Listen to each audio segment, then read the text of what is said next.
ਸਾਰਿਆਂ ਨੂੰ ਪਿਆਰ ਭਰੀ ਸਤਿ ਸ਼੍ਰੀ ਅਕਾਲ। ਮੈਂ ਹਾਂ Mandeep Kaur Sidhu. Welcome to the Mandeep Kaur Sidhu show.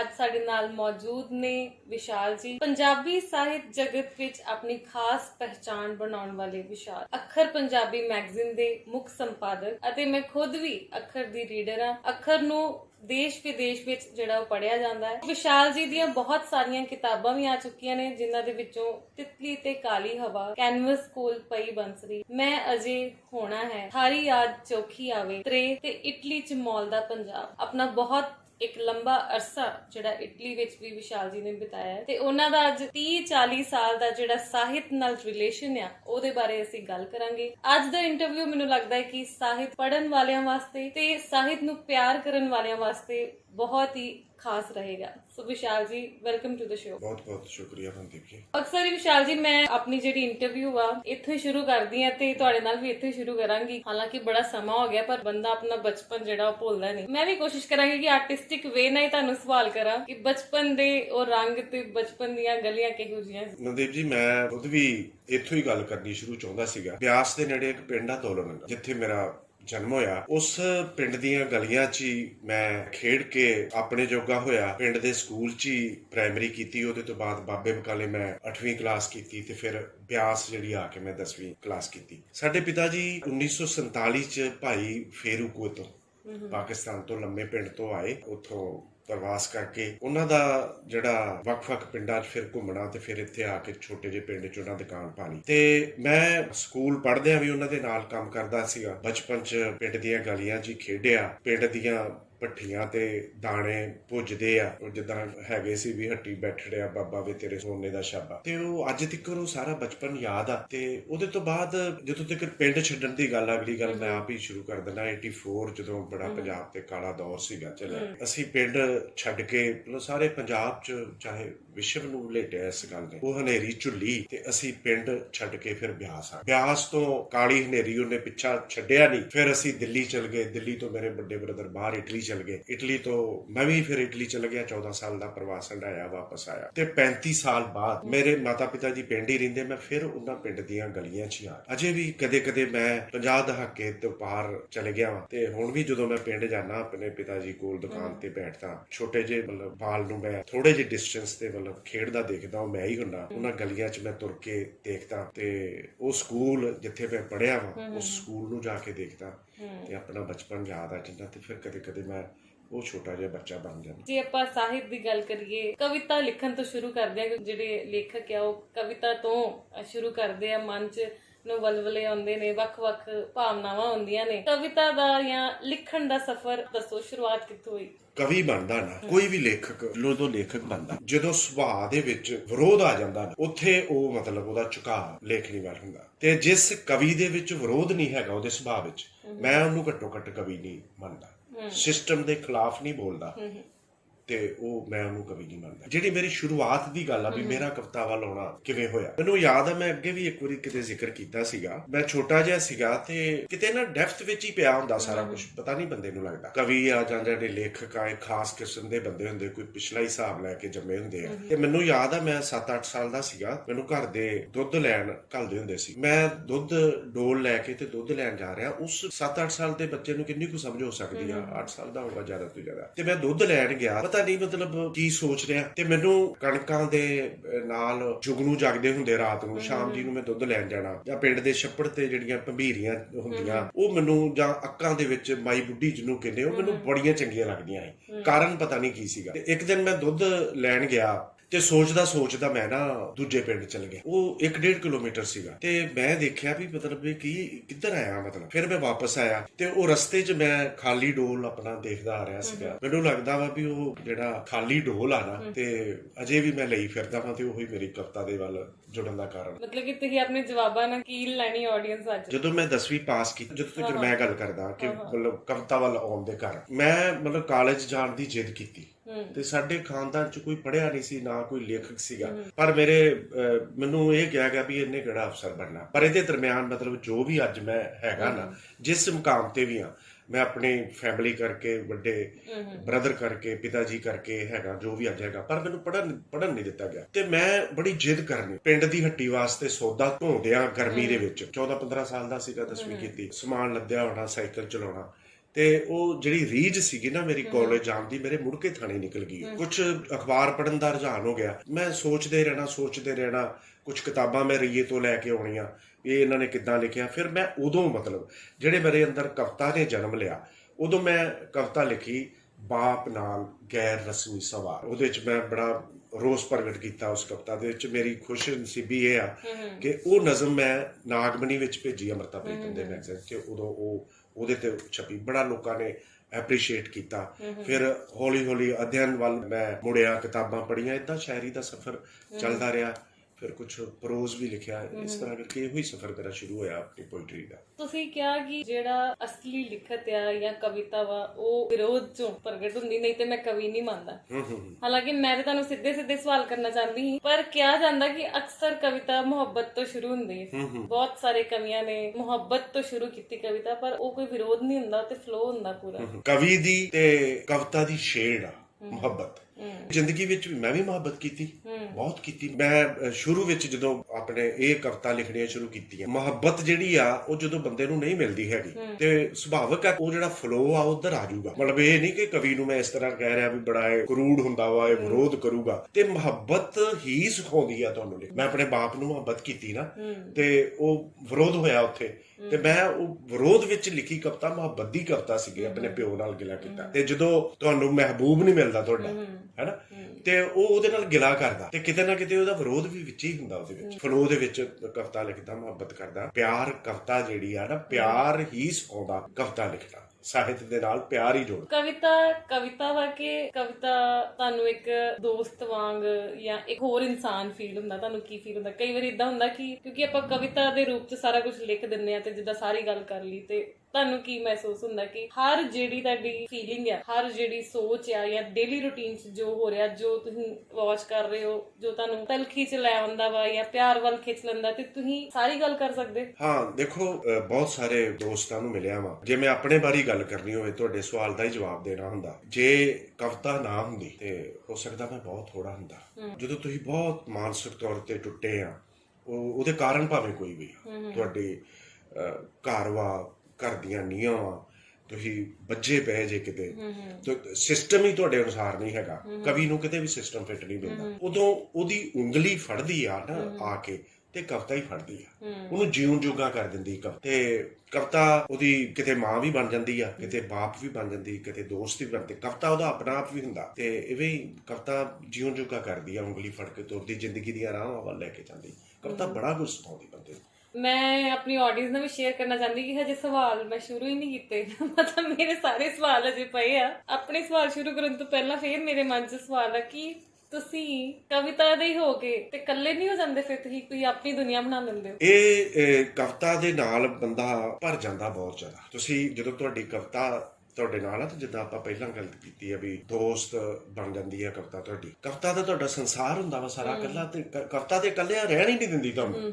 ਮਤਲਬ ਜਦੋਂ ਕਵਿਤਾ ਤੁਹਾਡੇ ਕੋਲ ਆਉਂਦੀ ਆ ਨਾ, ਮੈਂ ਸਮਝਦਾ ਵਾਂ ਛੋਟੀ ਜੀ ਬੱਚੀ ਬਣ ਕੇ ਤੁਹਾਡੇ ਕੋਲ ਆ ਜਾਂਦੀ ਆ, ਤੁਹਾਨੂੰ ਬਾਪ ਵਾਂਗੂ ਪਿਆਰ ਕਰਦੀ ਆ। ਛੋਟੀਆਂ ਝਾਂਜਰਾਂ ਦੇ ਸ਼ਬਦ ਜਿਹੜੇ ਛਲਕਦੇ ਆ ਤੁਹਾਡੇ ਅੰਦਰ, ਰਿਦਮ ਪੈਦਾ ਕਰਦੇ ਆ। ਉਹ ਕਵਿਤਾ ਤੁਹਾਡਾ ਸੰਸਾਰ ਆ, ਤੁਹਾਨੂੰ ਕਵਿਤਾ ਤੇ ਇਕੱਲਿਆਂ ਹੋਣ ਹੀ ਨਹੀਂ ਦਿੰਦੀ। ਜਿਹੜੀ ਤੁਹਾਡੀ ਦੁਨੀਆ ਵਾ, ਬਾਕੀ ਸਮਾਜ ਨਾਲੋਂ ਕਵਿਤਾ ਤੁਹਾਨੂੰ ਥੋੜਾ ਜਿਹਾ ਵੱਖਰਾ ਜ਼ਰੂਰ ਕਰਦੀ, ਪਰ ਇੱਕ ਬਰੀਕ ਜੀ ਤੰਦ ਜਿਹੜੀ ਆ ਨਾ, ਉਹ ਤੁਹਾਨੂੰ ਜੋੜ ਕੇ ਰੱਖਦੀ ਆ ਤੁਹਾਡੇ ਸਮਾਜਿਕ ਸੰਸਾਰ ਦੇ ਨਾਲ। ਪਿੱਛੇ ਜੇ ਨਾ ਮੈਂ ਇੱਕ ਕਿਤਾਬ ਲਾਂਚ ਤੇ ਗਈ, ਮੈਂ ਤੁਹਾਨੂੰ ਦੱਸ ਵੀ ਰਹੀ ਸੀ, ਸਾਰੇ ਕਵੀ ਜਿਹੜੇ ਉਹਨਾਂ ਨੇ ਵਾਰੀ ਚਾਂਸ ਦਿੱਤਾ, ਇੱਕ ਮਿੰਟ ਆਪਣੀ ਕਵਿਤਾ ਜਿਹੜੀ ਸੁਣਾ ਰਹੀ। ਤੇ ਇੱਕ ਚੀਜ਼ ਜਿਹੜੀ ਮੈਂ ਖਾਸ, ਕਵੀਆਂ 'ਚ ਸਾਦਗੀ ਬਹੁਤ। ਤੁਹਾਡਾ ਕੀ ਕਹਿਣਾ? ਦੇਖੋ, ਜਿਹੜਾ ਕਵੀ ਹੈ ਨਾ ਤੇ ਕਵਿਤਾ ਜਿਹੜੀ ਹੈਗੀ ਆ, ਜਿੱਥੋਂ ਤੱਕ ਸਾਦਗੀ ਦੀ ਗੱਲ ਆ, ਮਤਲਬ ਅੰਦਰੋਂ ਤੇ ਫੱਕਰ ਹੀ ਹੁੰਦੇ ਆ, ਅੰਦਰੋਂ ਤੇ ਸਾਧੂ ਹੀ ਆ ਨਾ, ਤੇ ਫੇਰ ਹੀ ਕਵਿਤਾ ਲੱਗਦੀ ਆ। ਕਵਿਤਾ ਤੁਹਾਡੇ ਕੋਲ ਆਉਂਦੀ ਆ। ਜਿੱਥੇ ਕਿਤੇ ਥੋੜਾ ਬਹੁਤਾ ਹੋਰ ਤਰ੍ਹਾਂ ਦਾ ਕੁਝ ਹੋਊਗਾ ਨਾ, ਤੇ ਕਵਿਤਾ ਤੁਹਾਨੂੰ ਉਦਾਂ ਨਹੀਂ ਲਊਗੀ ਹੈਗੀ। ਕਵਿਤਾ ਤਾਂ ਬੜੀ ਸਾਧਨਾ ਵਾ। ਇੱਕ ਮੈਂ ਤੁਹਾਨੂੰ ਇੱਕ ਗੱਲ ਦੱਸਦਾ, ਆ ਮੈਂ ਵਾਈਟ ਸ਼ਰਟ ਪਾਈ ਹੈ ਹਨਾ, ਇਹਦੇ ਥੱਲੇ ਮੈਂ ਮਹਿਸੂਸ ਕਰਦਾ ਵਾਂ, ਜਾਂ ਅੱਖ ਵੇਖਣ ਵਾਲੀ ਹੋਊਗੀ, ਇਹਦੇ ਥੱਲੇ ਇੱਕ ਭਗਵਾ ਰੰਗ ਹੈਗਾ।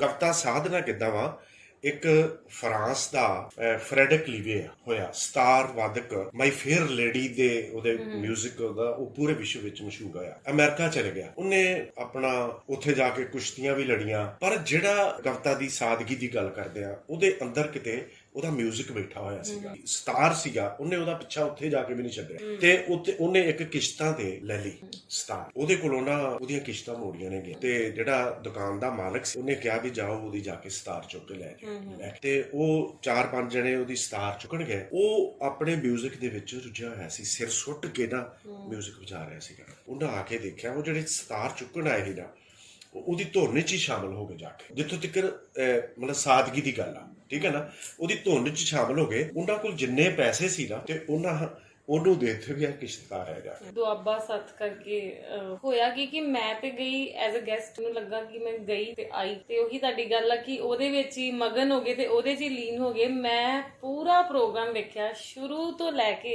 ਐਂਡ ਤੱਕ, ਮੈਨੂੰ ਲੱਗਦਾ ਕਿ ਮੈਂ ਵੀ ਉਹਨਾਂ ਵਿੱਚੋਂ ਹੀ ਕਿ ਜਿਨ੍ਹਾਂ ਨੇ 100% ਪ੍ਰੋਗਰਾਮ, ਮਤਲਬ ਕਿ ਉਹ ਇੰਨੀ ਸੇਮ ਚੀਜ਼ ਮੈਂ ਉਹਨਾਂ ਨੂੰ ਇਹੀ ਕਹੀ ਕਿ ਸਾਰੀ ਦੁਨੀਆ ਭੱਜ ਰਹੀ ਹੈ ਤੇ ਸਕੂਨ ਇੱਥੇ ਹੀ, ਠੀਕ ਹੈ, ਸਕੂਨ ਕੋਲ ਹੀ ਪਿਆ ਹੈ ਤੇ ਅਸੀਂ ਸਾਰੀ ਜਗ੍ਹਾ ਭੱਜ ਰਹੇ ਹਾਂ। ਮਨਦੀਪ ਜੀ ਉਹੀ ਤੁਹਾਡੀ ਮੈਂ ਗੱਲ ਕਰਦਾ ਵੀ ਇਹ ਇੱਕ ਜਿੱਥੇ ਸ਼ਾਇਰ ਲੋਕ ਇਕੱਠੇ ਹੁੰਦੇ ਆ, ਜਿੱਥੇ ਫਕਰ ਲੋਕ ਇਕੱਠੇ ਹੁੰਦੇ ਆ, ਤੇ ਮੈਂ ਸਮਝਦਾ ਇਹ ਇੱਕ ਮੱਠ ਆ ਜਿੱਥੇ ਸਾਧੂ ਇਕੱਠੇ ਹੁੰਦੇ ਆ।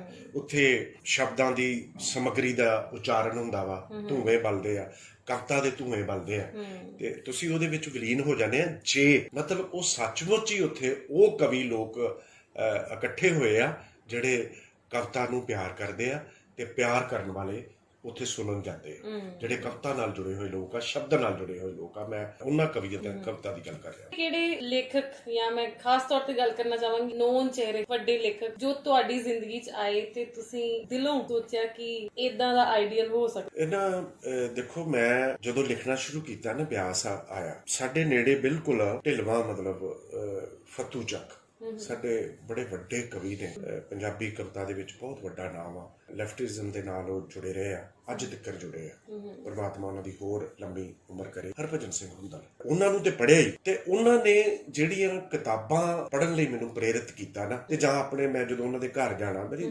16-17 ਸਾਲ ਦਾ ਸੀ, ਤੇ ਉਹਨਾਂ ਕੋਲੋਂ ਮੈਂ ਕਿਤਾਬਾਂ ਲੈ ਕੇ ਆਉਣੀਆਂ। ਉਹਨਾਂ ਨੇ ਜਿਹੜੀਆਂ ਵਿਸ਼ਵ ਪੱਧਰ ਦੀਆਂ ਜਿਹੜੀਆਂ ਕਵਿਤਾਵਾਂ ਸੀ, ਵਿਸ਼ਵ ਪੱਧਰ ਦੇ ਲੇਖਕ ਸੀ ਨਾ, ਉਹਨਾਂ ਲਈ ਮੈਨੂੰ ਪ੍ਰੇਰਿਤ ਕੀਤਾ। ਉਹਨਾਂ ਦਿਨਾਂ ਦੇ ਵਿੱਚ ਮੈਂ ਪਹਿਲਾਂ ਅੰਮ੍ਰਿਤਾ ਉਹਨਾਂ ਨੂੰ ਪੜ੍ਹਿਆ, ਫਿਰ ਉਹਨਾਂ ਤੋਂ ਪ੍ਰੇਰਿਤ ਹੋ ਕੇ ਸਾਡੇ ਰਾਮ ਗੋਪਾਲ ਵਰਮਾ ਜੀ ਪ੍ਰਿੰਸੀਪਲ ਸੀਗੇ, ਉਹਨਾਂ ਨੇ ਮੈਨੂੰ ਕੁਝ ਕਿਤਾਬਾਂ ਪੜ੍ਹਨ ਲਈ ਕਹੀਆਂ। ਫਿਰ ਇੱਕ ਮਤਲਬ ਸੀਗਾ ਰਸ਼ੀਆ ਦਾ ਮਾਈਕੋਵਸਕੀ, ਜੇ ਮੈਂ ਭੁੱਲ ਨਹੀਂ ਰਿਹਾ ਤਾਂ ਉਹ ਕਿਤਾਬਾਂ, ਉਹਦੀ ਪੋਇਟਰੀ ਜਿਹੜੀ ਸੀਗੀ ਉਹ ਮੈਂ ਪੜ੍ਹੀ। ਫਿਰ ਨਾਜ਼ਮ ਹਿਕਮਤ ਨੂੰ ਮੈਂ ਪੜ੍ਹਿਆ, ਫਿਰ ਸ਼ੈਲੇ ਨੂੰ ਪੜ੍ਹਿਆ, ਕੀਟਸ ਨੂੰ ਪੜ੍ਹਿਆ, ਮੁਹੱਬਤ ਦੀਆਂ ਕਵਿਤਾਵਾਂ ਪੜ੍ਹੀਆਂ। ਮੈਂ ਕਿਹਾ ਯਾਰ ਮਤਲਬ ਏਦਾਂ ਦਾ ਲਿਖਣਾ ਚਾਹੀਦਾ ਬੰਦੇ। ਫਿਰ ਉਹਨਾਂ ਦਾ ਸ਼ਿਵ ਕੁਮਾਰ ਬਟਾਲਵੀ ਦਾ ਸਾਰੀ ਦੁਨੀਆ ਪੜ੍ਹਦੀ ਹੈ ਜਦੋਂ ਪ੍ਰੇਮ ਕਵਿਤਾਵਾਂ ਸ਼ੁਰੂ ਕਰਦਾ, ਉਹਨਾਂ ਨੂੰ ਪੜ੍ਹਿਆ। ਫਿਰ ਪੰਜਾਬੀ ਦੇ ਮੈਂ ਕਿਸੇ ਇੱਕ ਕਵੀ ਦਾ ਨਾਮ ਨਹੀਂ ਲੈਣਾ ਚਾਹੂੰਗਾ, ਨਹੀਂ ਤੇ ਬਹੁਤ ਸਾਰੇ ਨਾਰਾਜ਼ ਹੋ ਜਾਣਗੇ, ਜਿਹੜੇ ਮੇਰੀ ਜ਼ਿੰਦਗੀ ਦੇ ਵਿੱਚ ਉਹਨਾਂ ਦੇ ਪੰਜਾਬੀ ਸ਼ਾਇਰੀ ਦਾ ਜਿਹੜਾ ਬੜਾ ਵੱਡਾ ਜ਼ਿਕਰ ਰਿਹਾ, ਉਹਨਾਂ ਦਾ ਹਿੱਸਾ ਮੈਂ ਉਹਨਾਂ ਨੂੰ ਪੜ੍ਹਿਆ। ਤੇ ਜਦੋਂ ਤੁਸੀਂ ਚੰਗੀਆਂ ਕਿਤਾਬਾਂ ਪੜ੍ਹਦੇ ਆ ਤੇ ਨੈਚੁਰਲੀ ਆ ਉਹੋ ਜੀ ਵਾਈਬ੍ਰੇਟੀ ਤੁਹਾਡੇ ਅੰਦਰ ਕੁਝ ਸ਼ੁਰੂ ਹੋਊਗਾ। ਫਿਰ ਸਿੱਖਿਆ ਕੀ ਆਪਣੀ ਜ਼ਿੰਦਗੀ ਤੇ ਕੀ ਅਪਲਾਈ ਕੀਤਾ ਇਹਨਾਂ ਪੜ੍ਹਨ ਤੋਂ ਬਾਅਦ? ਉਹਨਾਂ ਪੜ੍ਹਨ ਤੋਂ ਬਾਅਦ ਨਾ ਦੇਖੋ, ਬੰਦਾ ਜਦੋਂ ਚੰਗੀਆਂ ਕਿਤਾਬਾਂ ਪੜ੍ਹਦਾ ਨਾ, ਉਹਦਾ ਆਪਣਾ ਇੱਕ ਅਵਚੇਤਨ ਤੌਰ ਤੇ ਉਹਦੇ ਆਪਣੇ ਇੱਕ ਆਈਡੀਏ ਬਣ ਜਾਂਦੇ, ਉਹਦਾ ਇੱਕ ਆਪਣੀ ਉਹਦੀ ਸੋਚ ਜਿਹੜੀ ਉਹਦੀ ਆਪਣੀ ਡਿਵੈਲਪ ਹੋ ਜਾਂਦੀ। ਉਦੋਂ ਮੈਂ ਲਿਖਣਾ ਸ਼ੁਰੂ ਕੀਤਾ ਤੇ ਚਾਈਨਾ ਦੇ ਵਿੱਚ ਲਾਲ ਜਿਹੜਾ ਚੌਂਕ ਅੱਜ ਕੱਲ੍ਹ ਪੈ ਗਿਆ, ਉੱਥੇ ਜਿਹੜੇ ਵਿਦਿਆਰਥੀ ਆਪਣਾ ਹੱਕ ਮੰਗਦੇ ਸੀ ਨਾ, ਉਹਨਾਂ ਨੂੰ ਟੈਂਕਾਂ ਹੇਠ ਲਤਾੜ ਕੇ ਸੁੱਟ ਦਿੱਤਾ, ਤੇ ਉੱਥੇ ਮੈਂ ਮਤਲਬ ਵਲੂੰਦਰਿਆ ਗਿਆ। ਤੇ ਇਸ ਤਰ੍ਹਾਂ ਮੈਂ ਉਹਦੇ ਤੇ ਕਵਿਤਾਵਾਂ ਲਿਖੀਆਂ। ਸ਼ਫਤਰ ਹਾਸ਼ਮੀ ਨੂੰ ਨਾਟਕ ਕਰਦਿਆਂ ਕਤਲ ਕਰ ਦਿੱਤਾ ਗਿਆ, ਤੇ ਉਹਦੀ ਮਾਲਾ ਹਾਸ਼ਮੀ ਉਹਦੀ ਮਿਸਿਸ ਨੇ, ਫਿਰ ਉਸੇ ਜਗ੍ਹਾ ਤੇ ਇੱਕ ਪਾਸੇ ਉਹਦੀ ਲਾਸ਼ ਪਈ ਆ ਤੇ ਇੱਕ ਪਾਸੇ ਜਿਹੜਾ ਹੱਲਾ ਬੋਲ ਨਾਟਕ ਉਹ ਕਰ ਰਿਹਾ ਸੀਗਾ, ਤੇ ਇੱਕ ਪਾਸੇ ਲਾਸ਼ ਪਈ। ਉਸ ਨਾਟਕ ਨੂੰ ਉਹਨੇ ਪੂਰਾ ਕੀਤਾ।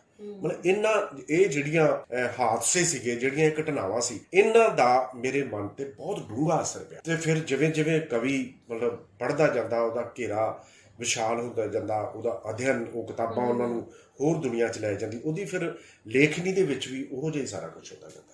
ਸੋ ਪੰਜਾਬੀ 'ਚ ਕਿਸ ਨੂੰ ਪੜ੍ਹਿਆ ਤੇ ਵਿਸ਼ਵ ਪੱਧਰ ਤੇ ਕਿਸ ਨੂੰ ਪੜ੍ਹਿਆ? ਦੂਸਰੀਆਂ ਭਾਸ਼ਾਵਾਂ ਨੂੰ ਵੀ ਪੜ੍ਹਿਆ? ਹਾਂ, ਮਤਲਬ ਦੇਖੋ, ਮੈਂ ਪੰਜਾਬੀ ਦੇ ਵਿੱਚ ਨਾ ਗੁਰਬਖਸ਼ ਸਿੰਘ ਪ੍ਰੀਤ ਲੜੀ ਤੋਂ ਲੈ ਕੇ, ਕਰਤਾਰ ਸਿੰਘ ਦੁੱਗਲ ਤੋਂ ਲੈ ਕੇ, ਵਰਿਆਮ ਸਿੰਘ ਸੰਧੂ ਤੋਂ ਲੈ ਕੇ, ਪ੍ਰੇਮ ਪ੍ਰਕਾਸ਼, ਗੁਰਦੇਵ ਰਪਾਨਾ, ਮਤਲਬ ਬਹੁਤ ਮੈਂ ਮਤਲਬ ਲਿਖਦਾ ਕਵਿਤਾ ਵਾਂ, ਪਰ ਮੈਂ ਕਹਾਣੀ ਦਾ ਪਾਠਕ ਆ। ਜਸਬੀਰ ਰਾਣਾ ਸਾਡਾ ਬਹੁਤ ਵੱਡਾ ਕਹਾਣੀਕਾਰ ਆ, ਜਤਿੰਦਰ ਹਾਸ ਆ, ਉਹ ਨਵੀਂ ਕਹਾਣੀ ਲਿਖਦੇ ਆ, ਪ੍ਰੇਮ ਪ੍ਰਕਾਸ਼ ਆ, ਉਹਦੇ ਵਰਗੀਆਂ ਕਹਾਣੀਆਂ ਉਹਨਾਂ ਨੂੰ ਪੜ੍ਹਨ ਦੀ ਲੋੜ ਆ। ਚੈਖਵ ਨੂੰ ਮੈਂ ਅਨੁਵਾਦ ਹੋਈਆਂ ਕਹਾਣੀਆਂ ਬਹੁਤ ਪੜ੍ਹੀਆਂ।